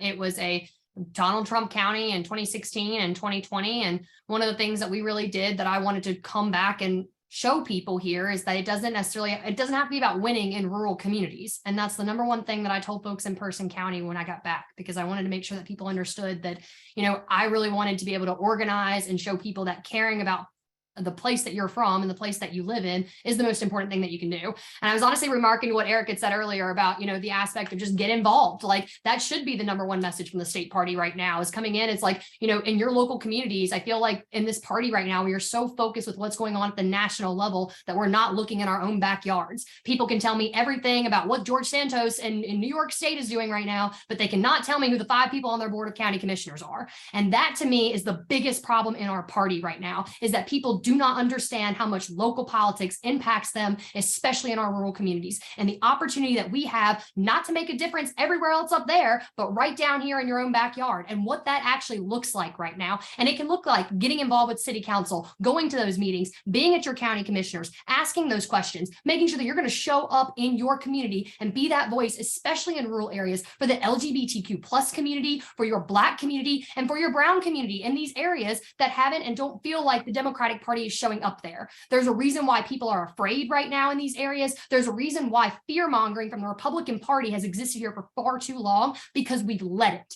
The Democratic Party has let it happen. And that is what I want to do in rural areas. I want to rebuild the infrastructure of these county parties everywhere, across 100 of them, to let them know they're going to have the support from the state party, and the state party's got to start showing up for them again too. Because it doesn't just need to happen at the county party or the district level. It's also got to happen from the state level.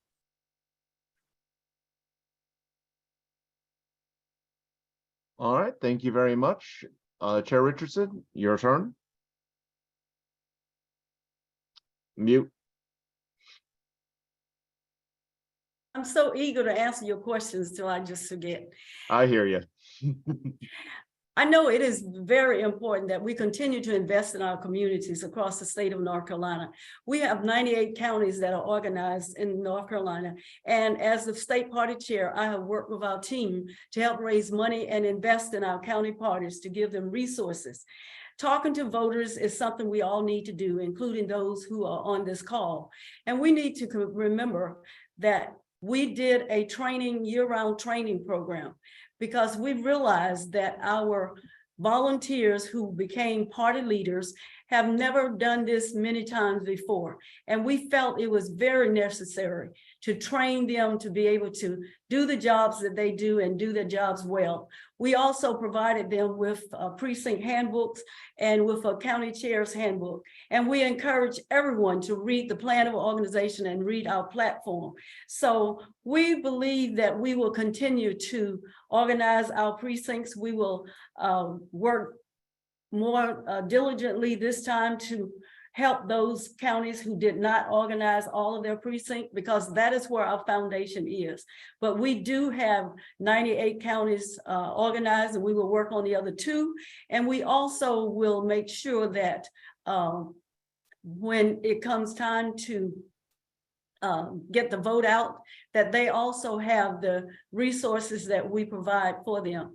We are eager to talk to our voters. I have visited about 48 of our counties.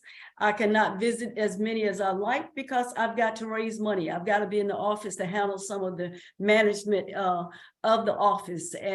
But we will continue to visit those counties. They love to see us come because it makes them feel that they are part of the structure. Thank you. That's twice you've ended perfectly up for time. Thank you. See, as someone who's moderated debates for a long time, I really appreciate when people do that. Eric, you are up. Thanks, Ryan. I appreciate it. I feel like what we're going through is kind of a variation on a theme. And so I'd like to kind of change the way I address this particular question. As Americans, we seem to be focused on, what are you doing for me now? And I would suggest that if we want to do this right, especially as it pertains to rural counties, what we're seeing across North Carolina and the dynamic that we're dealing with, we need to be looking with a strategic vision.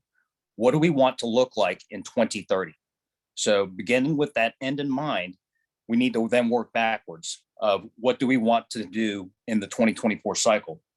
And so we have to have a long-term vision and take those baby steps and make sure that whatever we do now feeds into that longer term plan.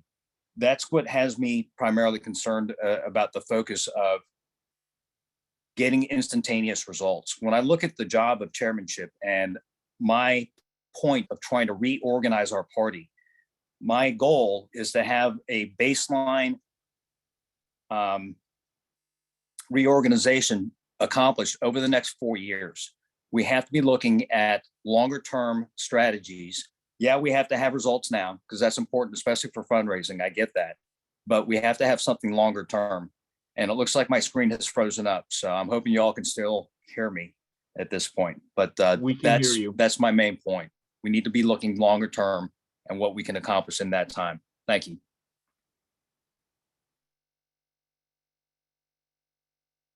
Excellent. And we did hear all of that. Eva. You're muted. Ryan, can you please repeat the question? There's so many messages coming through the chat that I've been answering some of them. Okay.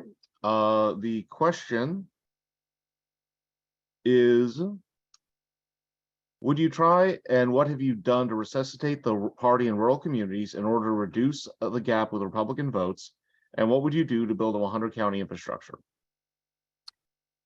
That's a great question. So for years, and I mean going back 5 years, I used to drive literally to Caldwell County, to Beaufort, New Bern, and go to candidate forums and hold my phone up and publish them live. I was like a news reporter for the party. You know, I was wherever it was going on because our candidates don't get media time. They don't get earned media time. And publishing those videos of our candidates, you know, gets views. Okay. And sometimes they can go viral. I happen to be in Washington, D.C., watching the news, catching the news in DC when I Will Not Yield was being on the news in DC. And that was one of the videos that helped push that to go viral. I can't remember how many views it got, but it was a lot. And so just being out there in the field, first of all, where the candidates are. Secondly, for the past many years, I have helped candidates that not just candidates, but county parties that didn't have their own website. I built the Union County Democratic Party Facebook page. I built the Bertie County Facebook page. I can't remember how many, it was like 5 or 6 different pages because they didn't have one. Nobody paid me, nobody asked me. And then I found the chair and I said, hey, would you like this page? Here it is. Or can I put stuff on it for you? You know, like I said, last weekend when we were in Alamance, the Alamance Senior Dems had basically fallen apart, and I phone banked 40 people to try and get enough people to have an election.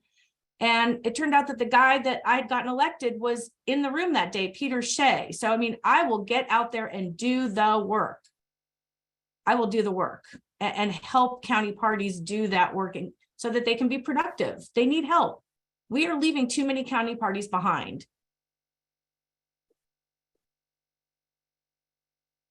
Perfect timing to end. That was always good to see. The next on this is Lavon. It's a great question. So let's answer the question. What have I done to help resuscitate the party, or what would I try? Well, first thing is, again, the folks who live in those counties know their county the best. So they're our number one source of information from a state perspective. So partnering with the local organizations that they have there, the local field organizations, as well as getting with those county party chairs, is the first thing that we have to do, and having detailed conversation about what you need. How can we help you be successful? 2, I've helped You Can Vote I've worked with organizations like You Can Vote.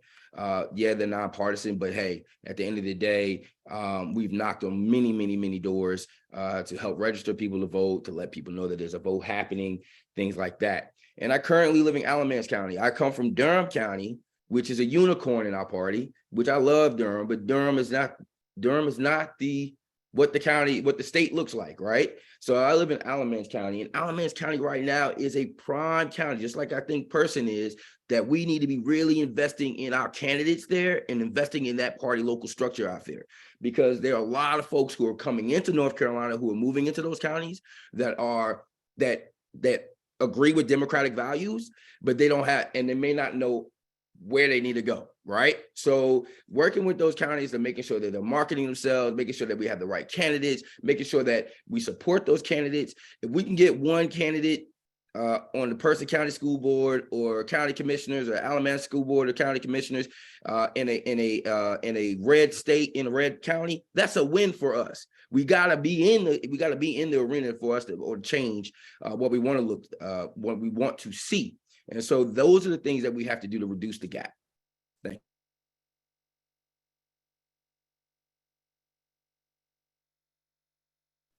you. Excellent. Thank you very much. All right. The next question. Again, this is a kind of mix of a few from chat and ones we received in advance. What is your strategy and what have you done to expand outreach to Latin and Hispanic voters in the state and encourage candidates? So I believe it is back around to Chair Richardson.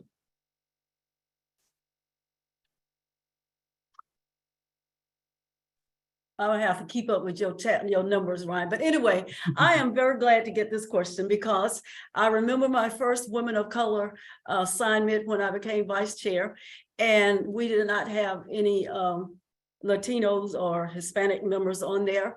And I recruited one, and that person went on to take leadership in the community, and she's now the chair of that party, and she has also recruited other members that we have been in conversation with. We supported their huge rally that they had in Fayetteville, one of the biggest rallies that they have across the country. And I have been recruiting along with her other members of that community as I come across them. There's a woman here in Wake County who is responsible for what they call parenting education, and she is eager to get involved with the party. And so I have connected her with Elkie Wells, who's our chair of the Latino caucus right now, but she will be stepping down. So, and when we have members in my own county that we have reached out to, we also have hired members of that community here at the party. And so we are doing everything and will continue to research and reach out to not only that communities, but all communities for Democratic leaders. Excellent, excellent. Thank you so much. Let's see.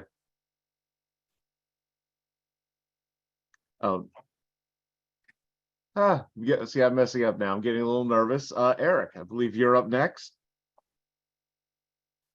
Yeah, thanks. Sorry, I'm trying to catch up. I was having some challenges here, so I'm now on my phone instead of my my pad that I was using, and I'm just now reading Nazim's question. All right, well, just let me know when you want to start. Okay, I think I'm ready.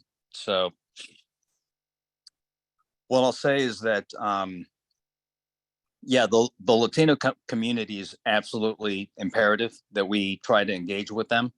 What I would like to see is multilingual flyers that we need to employ. So, for example, I went to one of my local taquerias, and as I was talking to the owner, he said, "Hey, if you get me a flyer in Spanish, I'll put it up in the dining room." I was like, absolutely fantastic. Yeah. So that's one level of engagement. I spent the afternoon there talking with the customers as they were filing in back and forth. And so this goes back to my premise, where we need that in-depth community engagement, and you have to do it in person. That's what it's going to take. And we have to do it on their terms. And that's why I did that at a local, basically a Hispanic, Latino greasy spoon, because that's where the folks are at. And that was a great afternoon with me trying to get together with those folks. And I would encourage that across the spectrum. While I don't speak Spanish, I know several friends who do, and I would try to bring them in and list them. That's how I made my flyer in Spanish, actually, is a UNCW professor did the translation for me. So having those kinds of networks is vitally important for us to outreach. Thank you. Thank you. All right, next we have Eva.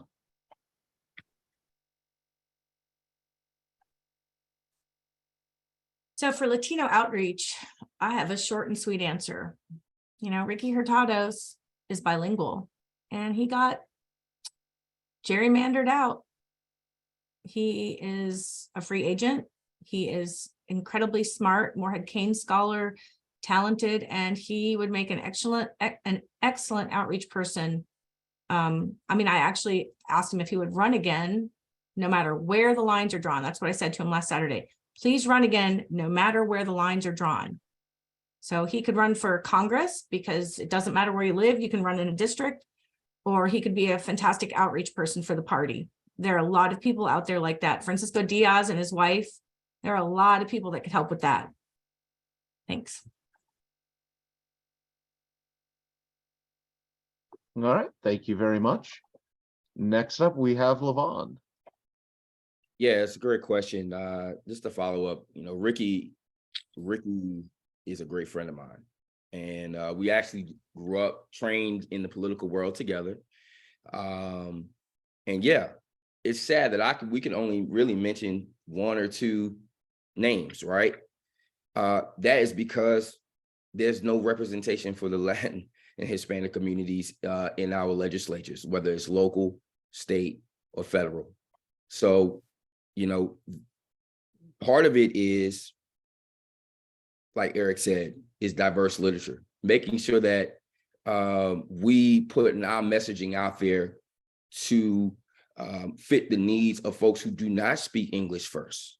That we should always have some type of multilingual, not even just from the Hispanic, but even our Asian population who is growing in our state. We have no literature that is across the board that they can look at.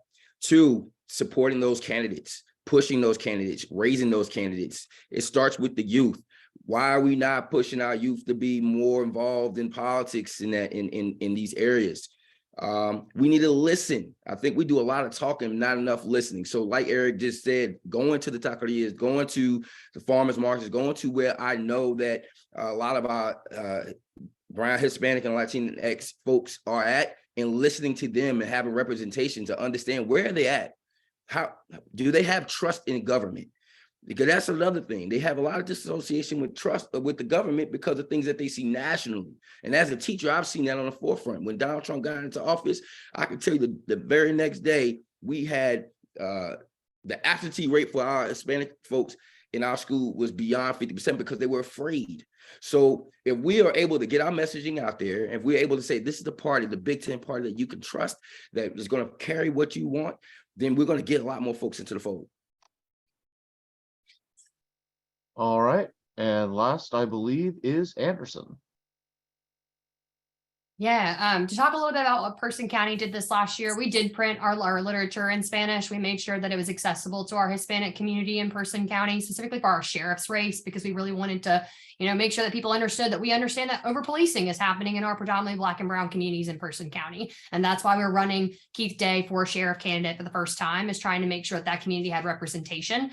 One of the things that I am really focused on is trying to ensure that we have more policy, honestly, that is focused towards the Hispanic community. One of the things that Burlington, Vermont right now is doing is trying to pass a policy where all legal residents can vote, right? And instead of trying to allow it to be something that, you have to be a documented citizen in the United States to be able to vote in certain elections. And I think there's a lot of opportunities here that we have, especially in our democratic cities, to make it so that There are opportunities to help people that, live here, that pay taxes here, that are contributing to our environment here, have that opportunity too, and have a say in what's going on. There's a reason why we call it taxation without representation. And I think that communities right now across our state, especially our Hispanic communities and more marginalized populations, need to feel the power of policy working for them and understand how it affects them. And that includes also going back to what Levon said about running people who identify that way for public office. I think that we need to support candidates at every level who identify with our marginalized populations. We have to, in order to be able to uplift those communities. So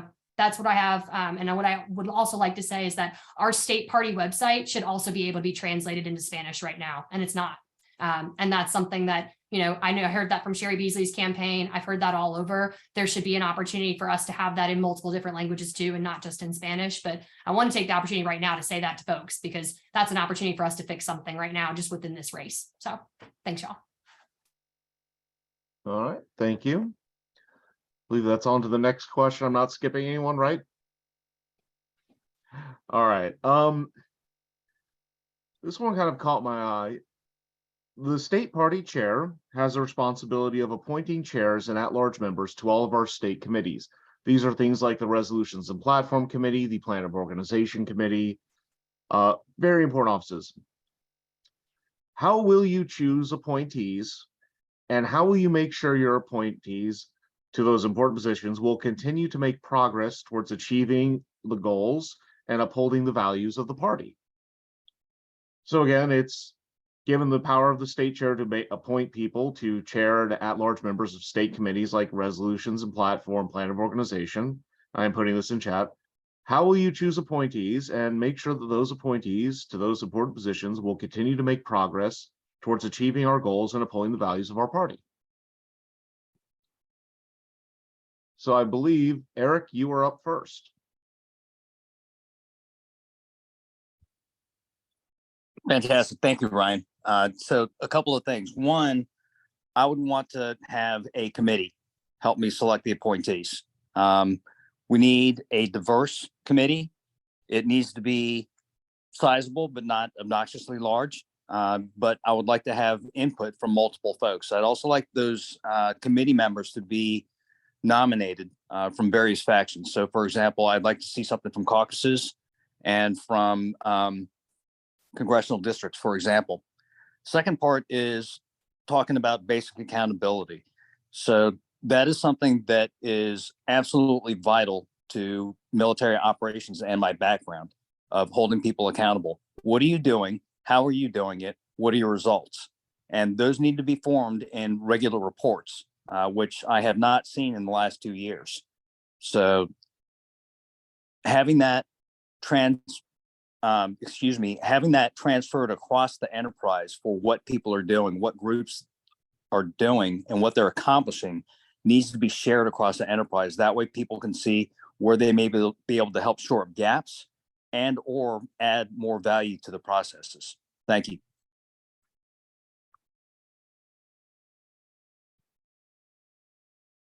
Thank you very much. And now, Eva, it is your turn.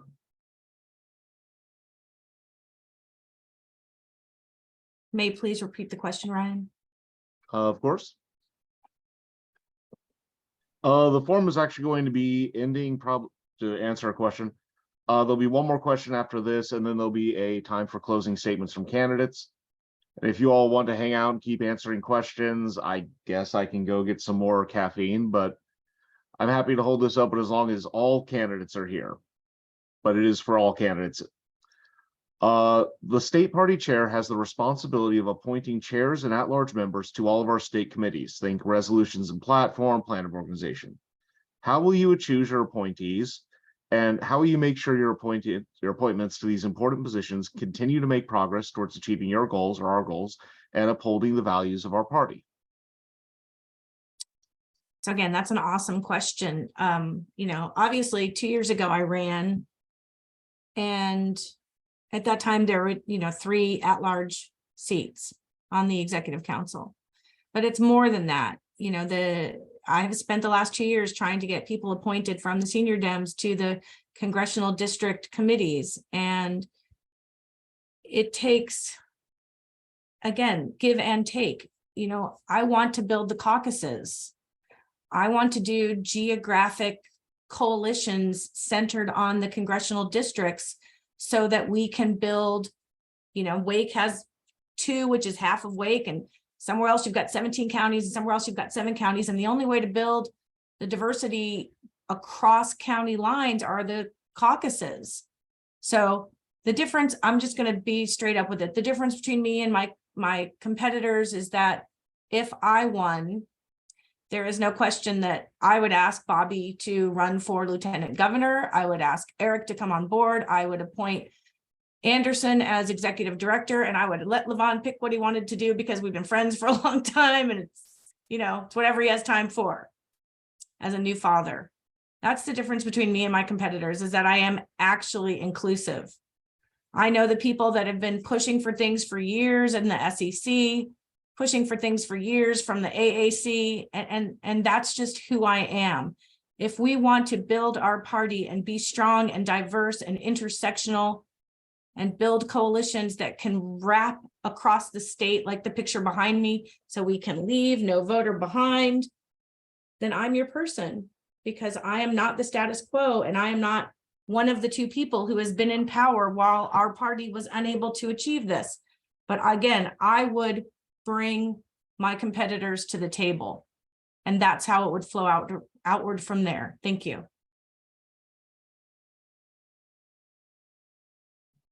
All right. Next up, we have Levon. Thank you, Eve, for allowing me to choose whatever I want. I am a coach. I've been a professional coach for a long time, and I live by this. Good teams are coach-led, great teams are player-led. We are the players in this. So we have to have diverse opinions, right? I don't want yes people. We should not want yes people. We should want diverse opinions, dissenting opinions from the chair. We should want diversity, not just in age, but in gender or in age and things of that nature. But we want diverse experiences, life experiences that matter. Okay. Accountability. Eric brought that up. Very, very important for me. We need measurable goals through our different chairs. If we do not have measurable goals, we are wasting time. Like many of you, I go to a meeting, you go to a meeting, we meet to meet, no action items come from the meeting besides we met to meet and we talked about what we talked about the last time. I know. None of that nonsense will happen. I want measurable goals through our chairs. I want reports, monthly reports that are going to be public so the folks know where their money is going, how we're operating, okay? And that's something that as a chair, I'm going to hold folks accountable for. And if they do not do that job, then it's time for somebody else to come in there and do that job, right? I got to reach out to our caucus chairs. There's so much talent in our party that is unheard, unseen, because they don't get the opportunities. So reaching out to our caucus chairs about who's that talent that we need on these committees and these chairs. It can't be the same players, because the same players have been giving us the same results, unfortunately. That's not saying that we don't want that experience. We need that experience. But it is also an opportunity now to mentor and train someone who's got that energy and the fire that you had to do what you did in the first place. And that is what we need in our chairs, and that is what I'm going to bring.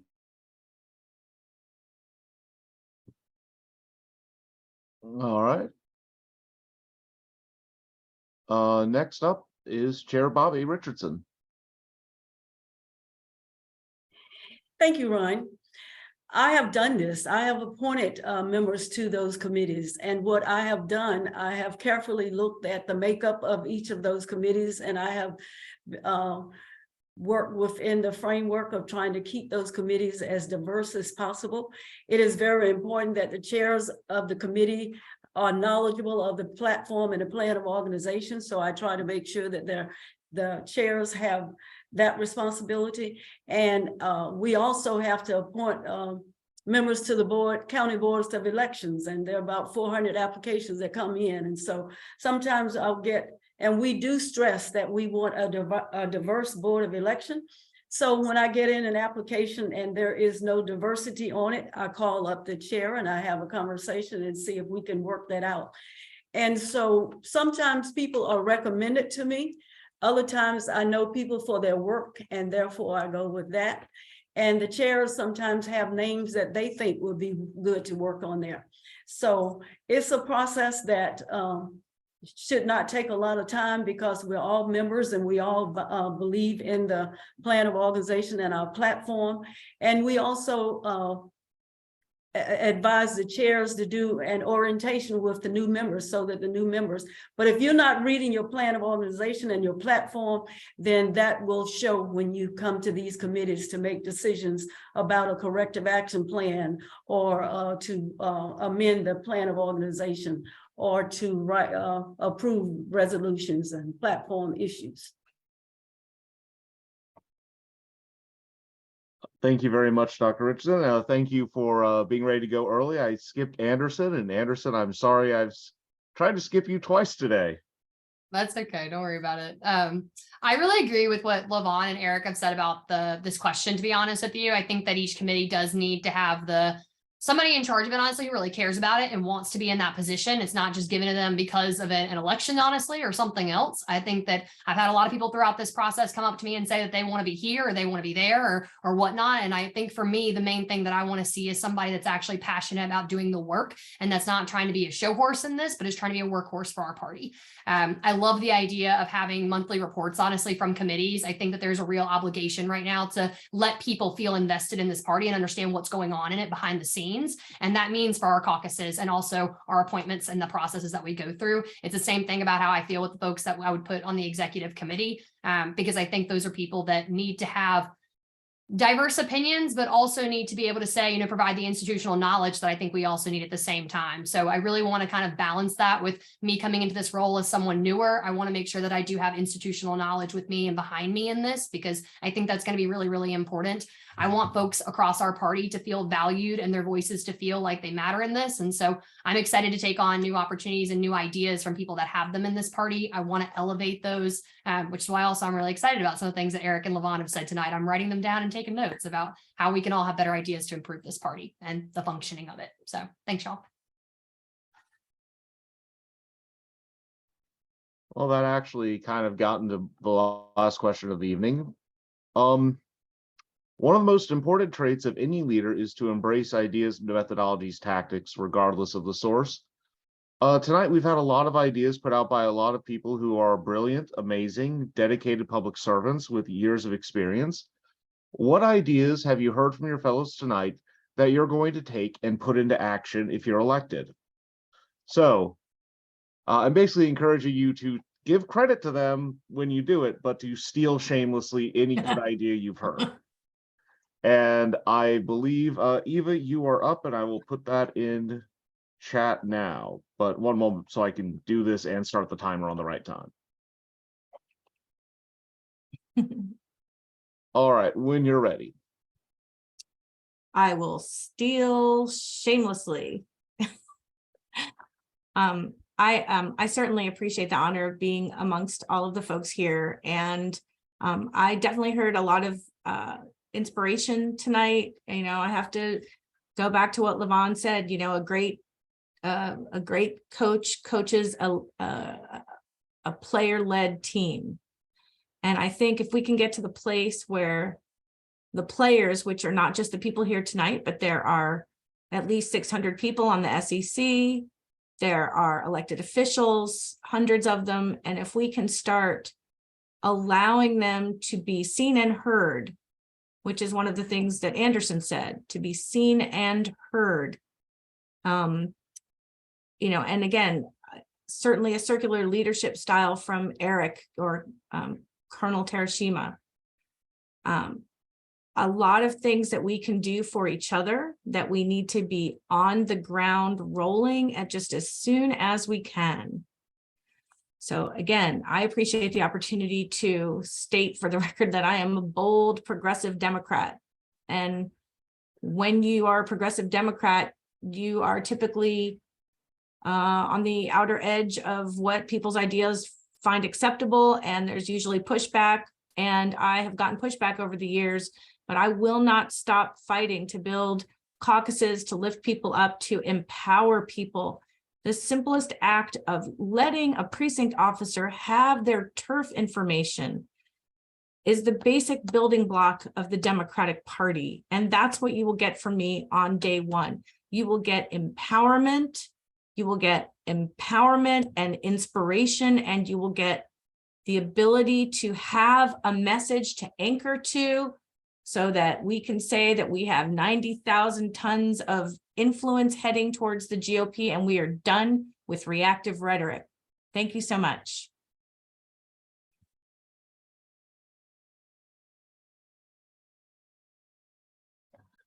Keep doing it. Thank you very much. Levon, you're up next. Yeah, cribbing everybody's information. That's what students do all the time now. Wikipedia, Google. But no, honestly, I'm going to say this, like I said last week, leadership is hard. The work that leaders have to do, that we do, that our current chair does, is thankless work.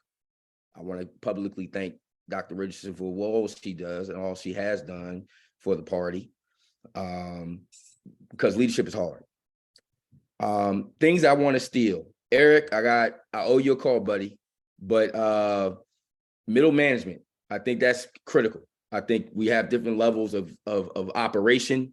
Middle management, the middleman matters when it comes to, like, I believe in regional directors, like this regional congressional directors, that y'all are in charge of this particular thing. This is your point person, and then we work from there. Eva, if I could steal your passion, I think if all Democrats could steal your passion for this party, we all be better for that. So it's not just one thing that you say. I think it's a lot of things that you say. I love the fact that you're honest with who you are, and I think those are the type of candidates that we need.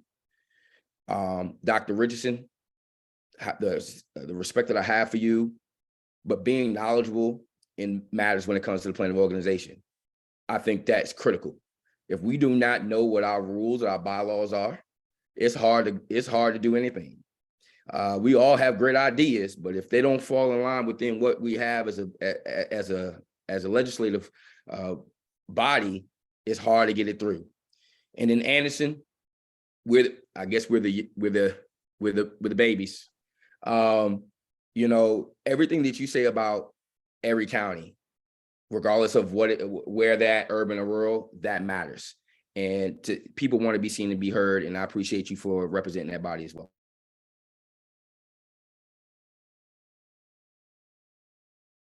Excellent. Let's see. Anderson. Yeah, definitely. I agree with what Levon said about Eric, middle management, definitely. And I see that at the level of the districts. I think, like, we've got to figure out a way to make districts have more success with at least having more support, I think, because they are a great way to really mobilize that. And I'd be really interested to talk with y'all a little bit about that afterwards, how y'all have heard people talk about that and playing out throughout the state. Levon, I think, like, you've just got really good energy when it comes to how you want people, like how you see the structure of this being set up in the future. And I think a lot of us have ideas of how things should be done long term. I think everybody in this party does, but really seeing that and hearing that, I think that there's a lot of opportunities that we have across the state to really elevate the ideas across this party that folks have. And we just need the leadership right now to want to elevate those and want to hear those, I think, in levels of this party. Eva, I really do appreciate your energy. I think that the fire is something that I would give to you, definitely, of just wanting to make sure that folks get out and vote, honestly, and also knock their precincts. So thank you for everything that you've done. And Chair Richardson, once again, thank you for the service that you've given this party, not just in this chair role, but also in the legislature. That could not have been easy by any circumstance, and we really appreciate your service. So, and Ryan, giving it back to you. Thank you for everything that you've done for the Progressive Caucus this year. I know that's not been easy work either, especially when we haven't had as many progressives get elected as we would like to in the state of North Carolina, but we are still working on that. We will still be working on that from here on out. Particularly young folks, people tell me all the time that, you know, rural, like, we can't win on progressive issues in rural areas. And I'm like, yes, we can. Clean water is a progressive issue, and we can win on it in rural North Carolina right now. I promise you all that. So I'm really excited to hopefully continue the conversation with everybody on this call. I'm really excited about it. Thank you very much. Chair Richardson, it's your turn. remember this time. Thank you, Ryan. And I want to thank all of the candidates here for, first of all, being willing to step up and take on this huge responsibility. I want to thank you for your vision. I want to thank you for your energy. I want to thank you for the fact that we all know that the players are the one that win the game, but there's got to be a strong coach that knows the strategies to give the players to win the game.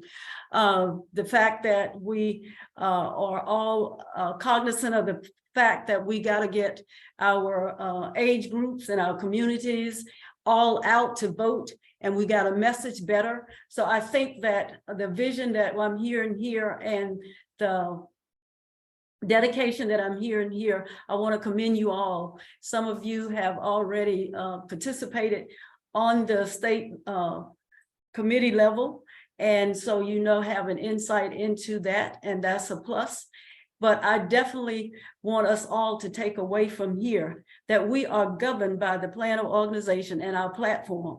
And we do have a lot of the structure that you are asking for. If you read your plan of organization, you will see it. As Anderson just said, our district chairs are our mid-management. You have the chairs, you have the district chairs, then you have the office, and then you got the DNC, and then you got the ASDC. So thank you all for being here, and thank you for a very enlightening afternoon or night, not an afternoon. Thank you very much, Sarah Richardson. Eric? Thanks, Ryan. So to answer the question, frequently what I found throughout the evening was that when the other candidates would make their remarks, my first thought was, yeah, what she said, that was awesome. Or yeah, what he said, that was absolutely fantastic. So yes, we need to embrace the diversity. And I'll go back to a comment that Eva had made about one of the things that I've mentioned before, which is the circular nature of communications. And for those of you in the audience who have not heard what I'm talking about, it's the leadership starts at the top and kind of gives a strategic vision with left and right parameters. It goes down to the bottom. At the bottom, what we need to find out is how does that translate? Where do you need help? And that's what comes back up to the top of where we can have that synchronization take place and that help. It's a complementary action from leadership. So from across the board, I appreciated everybody's exuberance. LaVon talking about teamwork being vitally important. We have to unify in spite of our diversity. And for Eva, it's her talk about communication and our lack of transparency in those means to communicate. She should have the list right now. You shouldn't have to go back to NCDP multiple times to ask for the same thing repeatedly. And finally, for Dr. Richardson on the plan of organization, that is obviously her strength and her wheelhouse. And I would like to leverage those stalwarts in our NCDP who, like her, are fully entrenched on the establishment side. It's established for a reason, and we need to leverage those capabilities, those thoughts and ideas from the past, as well as how do we change everything for the future, as most of the other candidates have been saying. And every time you give me the wrap-up signal, Ryan, I actually think of bacon because I'm like, I love bacon wrap. So that's the end of my comments. Thanks.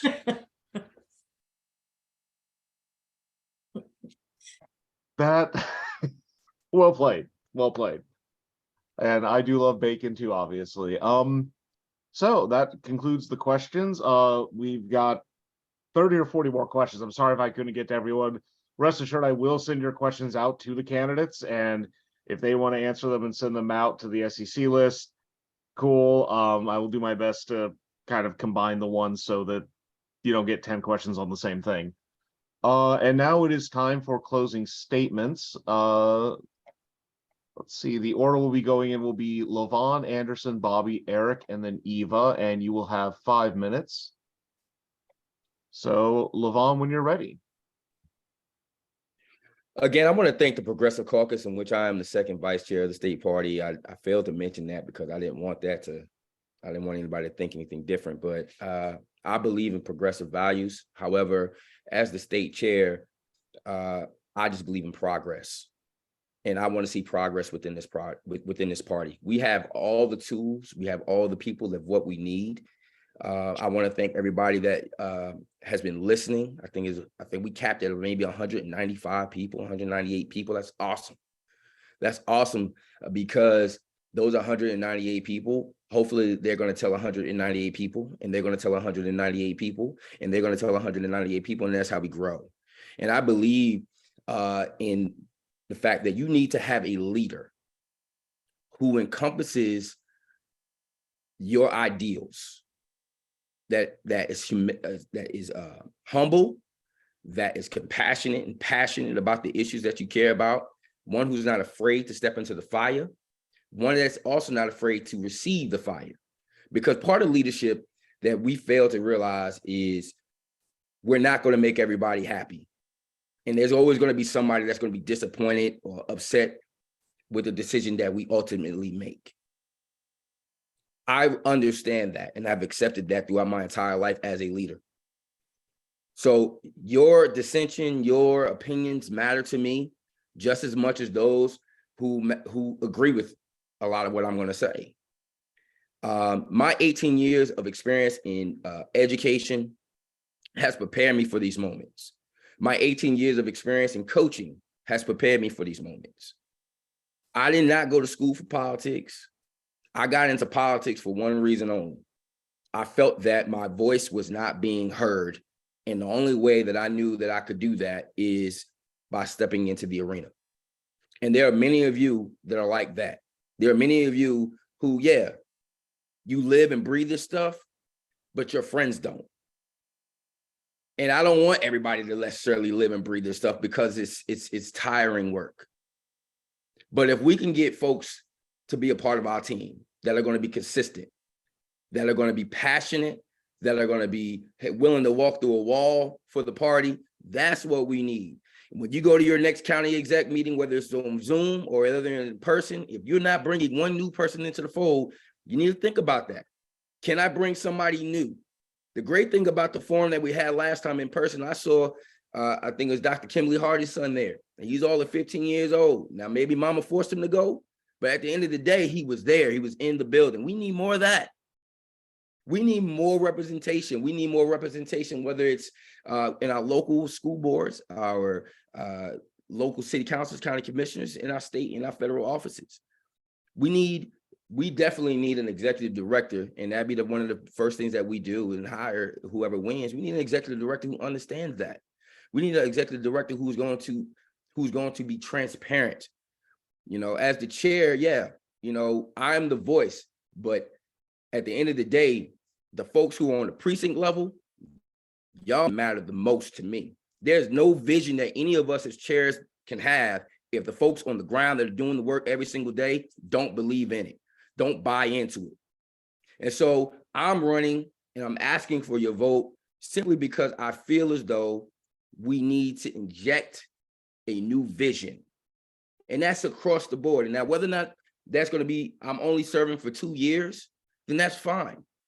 I don't believe in being in position for 40 years.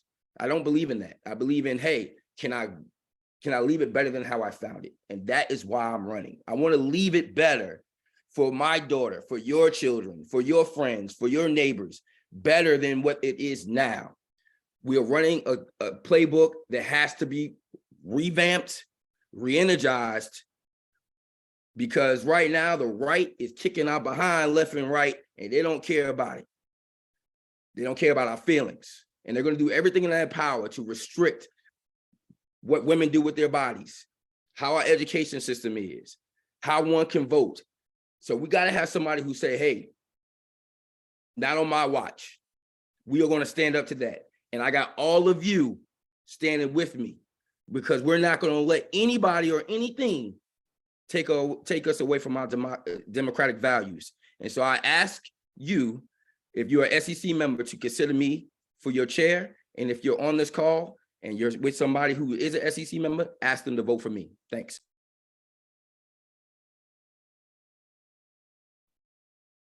Thank you, Levon. That means Anderson, you are next.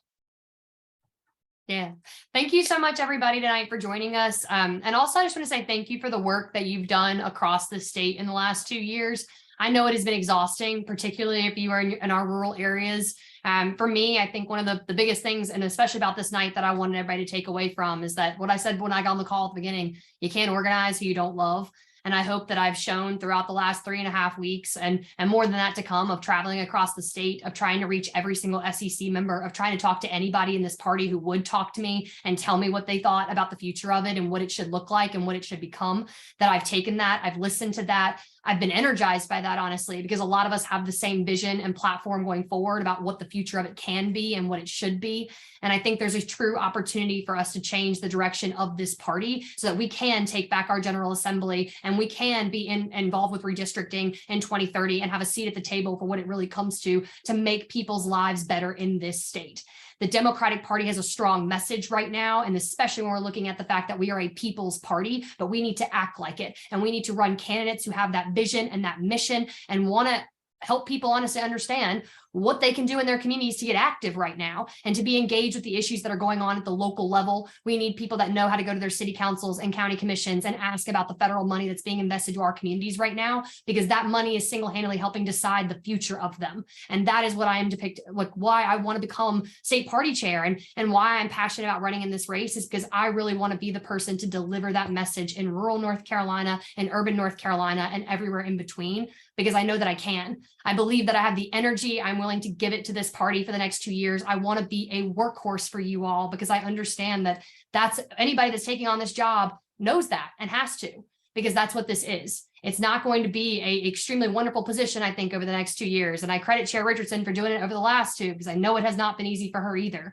But it is something that we need someone with fresh ideas, somebody who is willing to listen to folks on the ground and who wants to usher in a new generation for this party. One of the, as I've been told, the elephant in the room for folks is that Governor Cooper and Josh Stein have definitely obviously endorsed Chair Richardson in this race. That's fine. I'm happy to work with either one of them after this if I'm successful in this, because I do believe that we need to get Democrats elected up and down the ballot come 2024 in order to make people's lives better in North Carolina across the board. And so for me, I am excited to work with whoever and however in 2024 to make sure that Democrats are successful, that our communities are thriving, and that people across our state can feel and see our state party in their own backyards, because that's what I want to happen. And that's what I believe can. So thank you, Ryan. Thank you, Progressive Caucus, for everything that you do and for trying to uplift the values that we really hold dear in this party. I appreciate it. Thank you, Anderson. Next is Chair Richardson.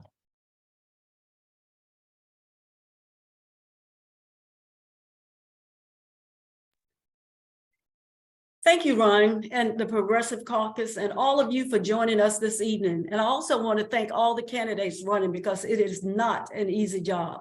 We're in a tough fight here in North Carolina, a fight against MAGA Republicans, and it's going to take more than one election to roll back the GOP tide that has swamped our state. We need to organize more precincts, recruit diverse candidates, make sure we engage voters in every zip code in our state. That's why I'm running for re-election. I truly believe what scripture tells us. Let us not become weary in doing good, for in due season we shall reap if we do not lose hope. Now is not the time to lose hope. Now is the time to reinvest in ourselves and keep fighting for a more equitable state. And I need your help.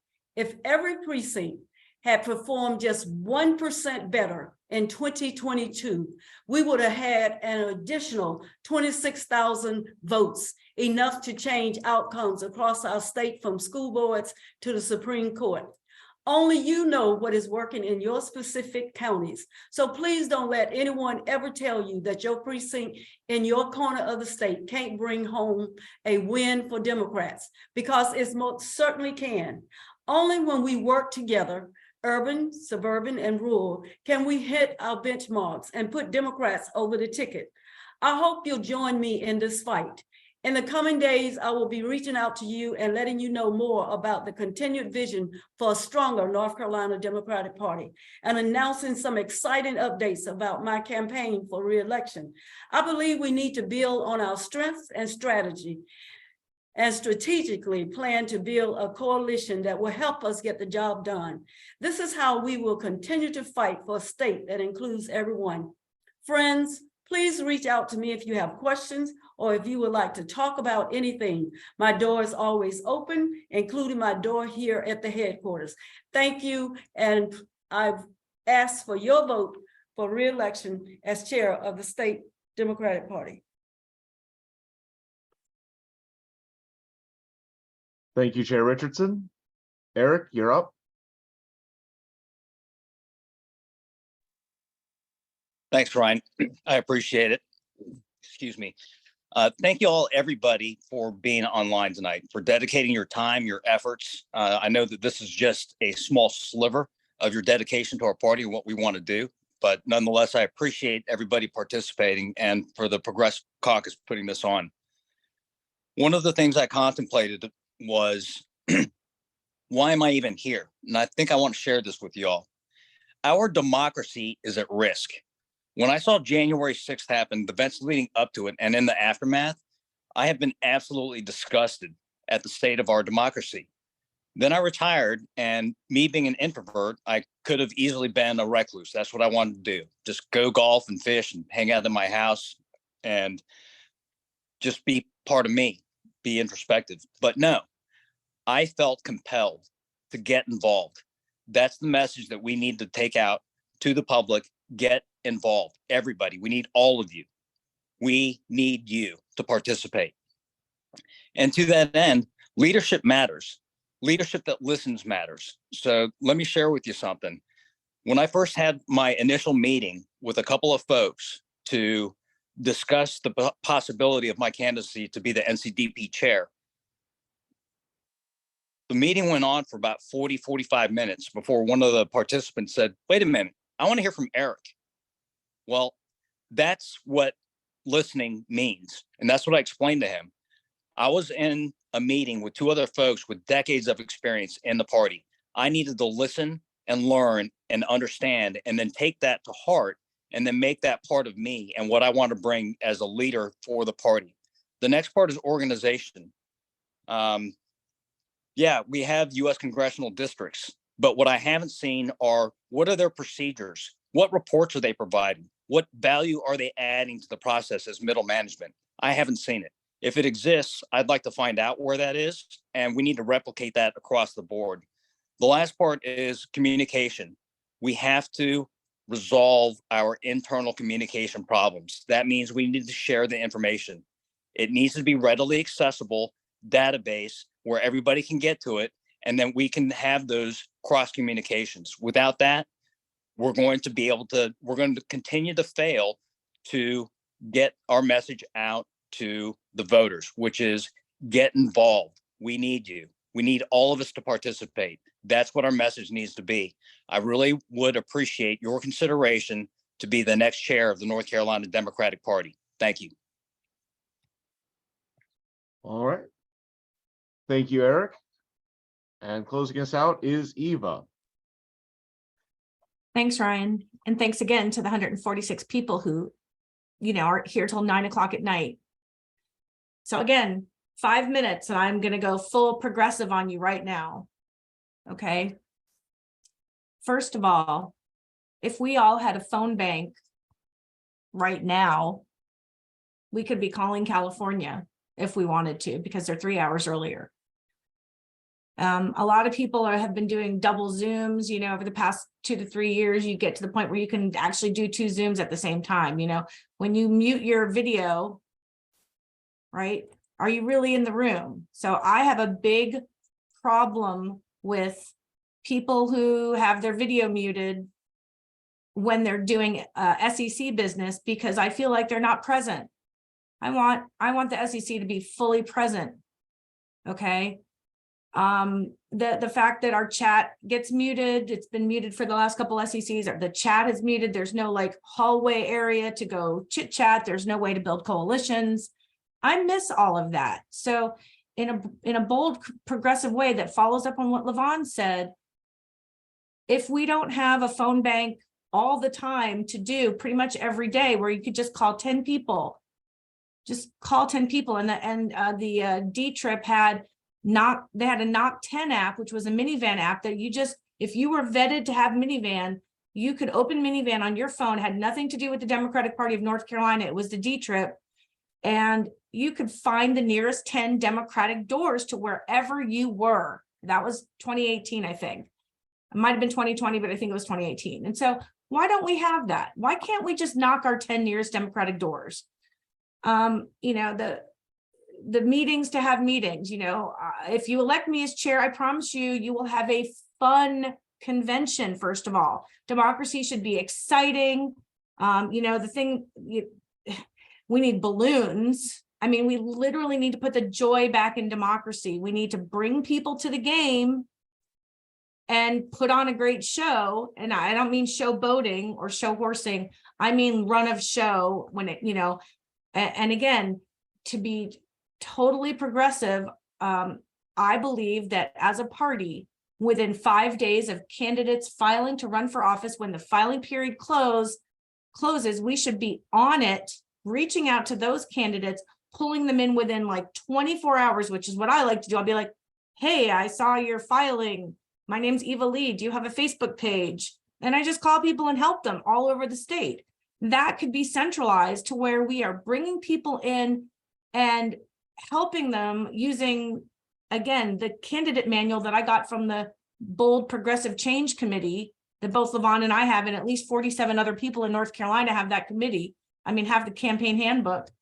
You know, there's 47 people. We all got trained, and we should be training these people, and we should be tuning them up and vetting them.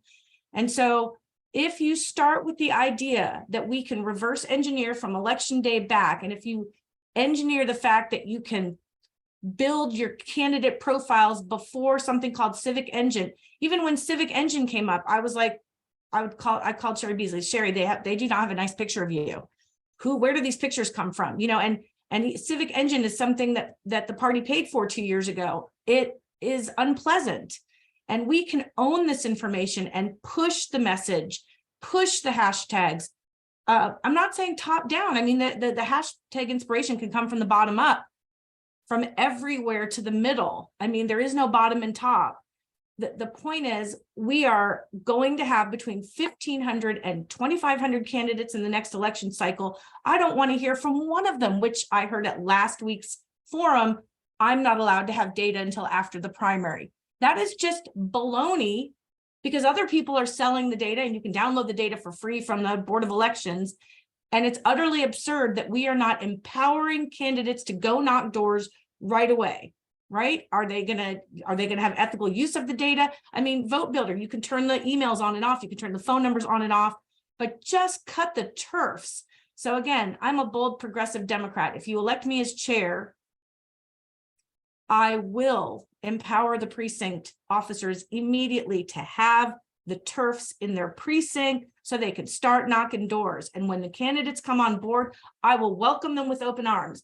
No matter what their psych profile is, everyone has a right to run for office. They just may not be endorsed. So again, I'm sad that Bobby got endorsed. I'm happy that Bobby got endorsed. And please use your vote wisely. You only get to use it once. Thanks. All right. Nazim, if you will drop the poll. Thank you all the candidates for coming here. Thank you for everyone else who came and stayed and asked questions. The poll is live now. And as I said before, I see a lot of questions. I will do my best to compile them and send them out to all the candidates over the next few days. Representative Morey, I saw your comment. If you would send me an email or a text, I will send you everything for the candidates or whatever goes on there. Yeah, just thank you, everyone. These were a lot of really great questions. I'm sorry we couldn't get to all of them, but we have 5 candidates and it's 2 minutes each. And honestly, I think with some of these questions, any of us could have talked for half an hour or more, and we would have all been better for it, having to have that level of time and attention into one single topic. But try to get as much information to as many people as possible. In other news, this has just come up. Sorry, I have other things on my screen. The county to county organization on Monday, February 6th at 7 p.m. has a Zoom meeting, which will be a vice chair candidate forum. The link is in chat and the Zoom unit is putting it there. I strongly encourage everyone to attend. They certainly boosted our event and we want to help them out. Funny thing, we were actually both trying to do a vice chair forum on the same day at the same time. And it was one of those, you know what, we're already doing this. And they frankly had more people set up and they're very good. I have a lot of respect for the county to county organization. I believe they're out of Orange County. Let's see. All right, I see a lot going on. So 113 people have voted of 132. That is 85% participation. I'm going to give you all a few more minutes, and also keep throwing questions in Q&A. We are going to save them and send them out to all the candidates. And obviously I can't make promises for other people, but I would hope all the candidates would answer the questions and send them out to everyone. May I ask a question? Sure. I'm seeing duplicate questions, which I'm happy to answer. Yeah, we're going to clean them up and combine them together. So a lot of that is one thing we've been, I want to lift up Vicky Boyer tonight, who's been one kind of going through all the questions that go in Q&A and then putting them in a Word file that she and I share. So if you see me clicking around looking from point to point, that's kind of why. And we are trying to get through as many of your questions as we can, but it is currently a 9-page Word document that we're sharing full of questions. And that's in addition to the ones that were asked beforehand. So the poll is closing in a few seconds. Going once, going twice, going thrice. Poll is over.